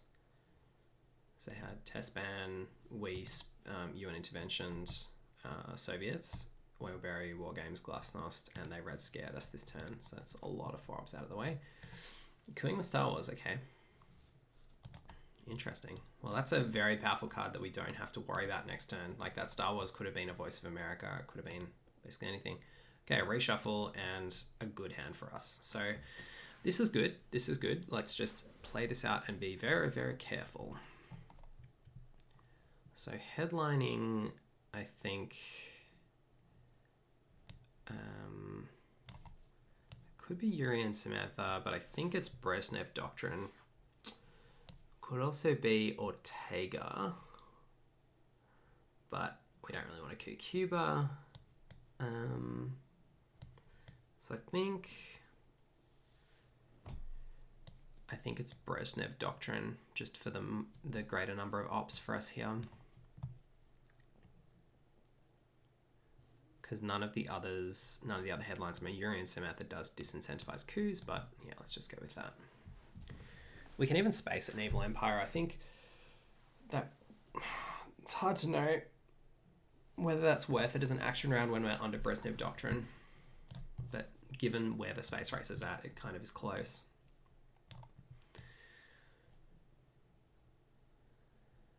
So obviously very unfortunate that we played AWOS Tales to Saudis and then drew Muslim Revolution.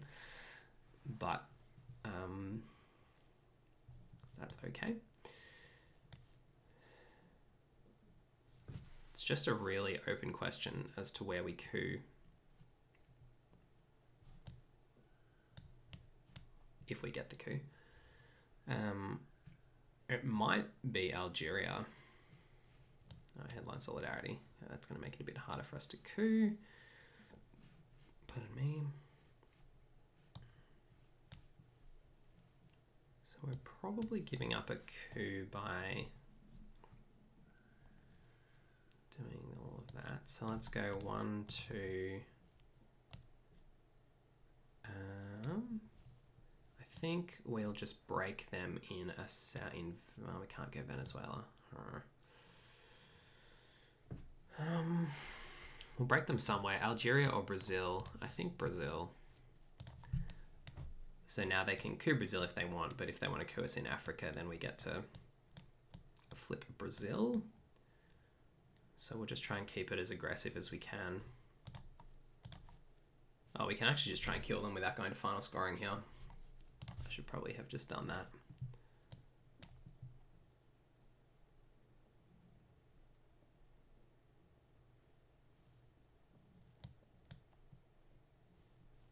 Okay, well, we can still do that. So let's go like this. Go to 19 and then just IP war. Try for the win that way is probably the best way to go.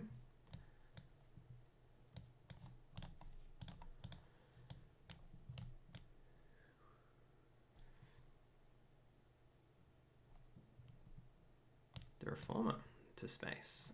Okay, well, they spaced, so it looks like we're not going to be winning on victory points. So let's just press the advantage elsewhere. So we've got a 4-op and then a few 3-ops. I mean, we can play this as a 4-op if we want later in the turn.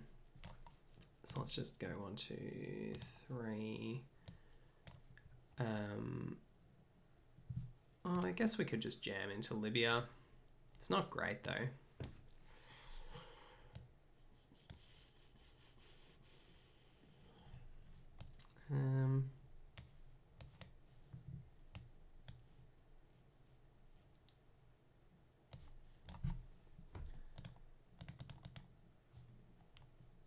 Is that good? Is that better than flipping Nigeria? I think it probably is, on balance.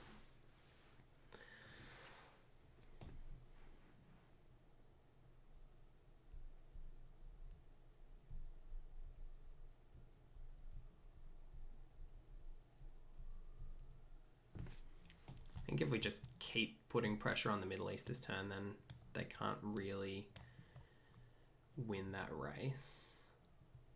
I don't think there are any other wars alive other than Brush War that we care about. So I think do you want to give them a VP? I think we'll just keep demanding responses from them here.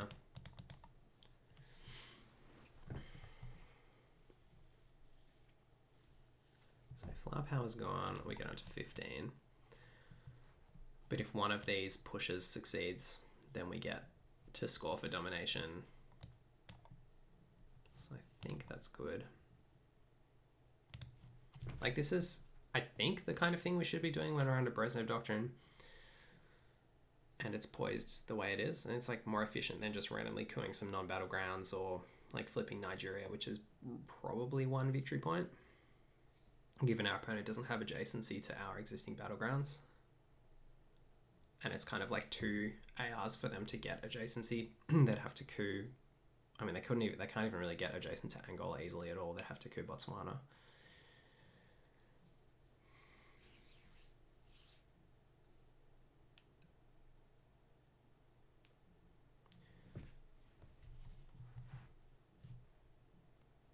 Tell you what, my brain is FRIED fried from this game.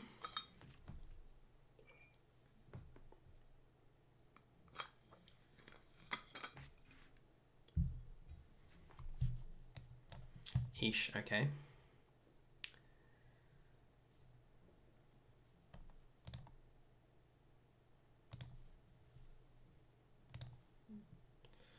Well, that was scary.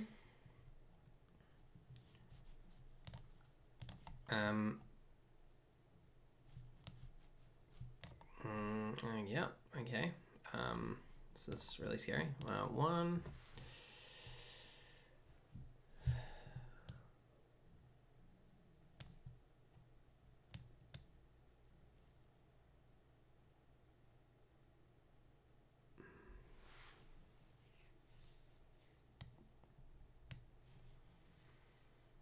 I think there. Trying to flip that.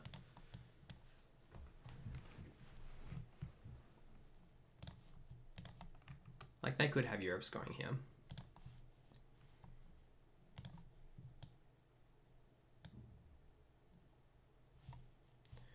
Whew, wow, that was a stressful tear down this wall, I tell you what. Oh, my.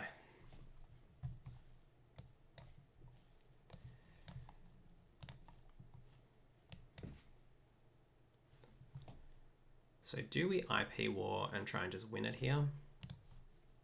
I'm trying to think like what they could have last AR that could kill us. Maybe we just play into Czechoslovakia to try and be safe. Gain 1 for every 2 in Libya. That's quite a few VPs. That is a good play. All right, well.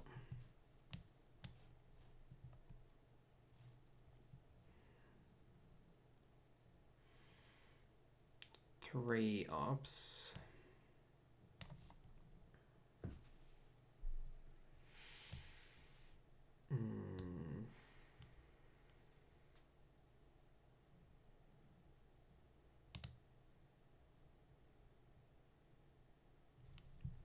One, two.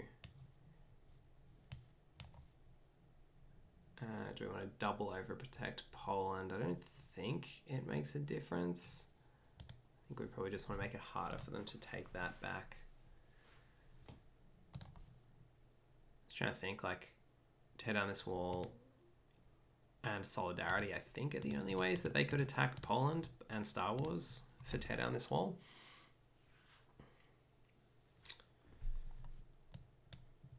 Truman's already gone. They wouldn't be able to do that in 1 AR anyway, and they didn't North Sea oil. So yeah, I think we're okay here.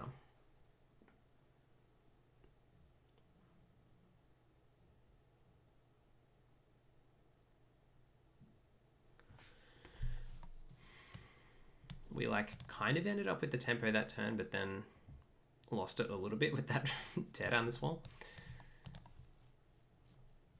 And obviously having to play 2 scoring cards loses you a bit of tempo. But still being able to spend our last play attacking one of their regions is always where you want to be as the Soviets coming into final scoring. So they can disrupt us in India. Like a 4-up play, they could go India, Iran, but we would still dominate both Asia and the Middle East. They can't disrupt our domination here. They can't get at our battlegrounds here. So the best they can do is like a 4-up into Poland.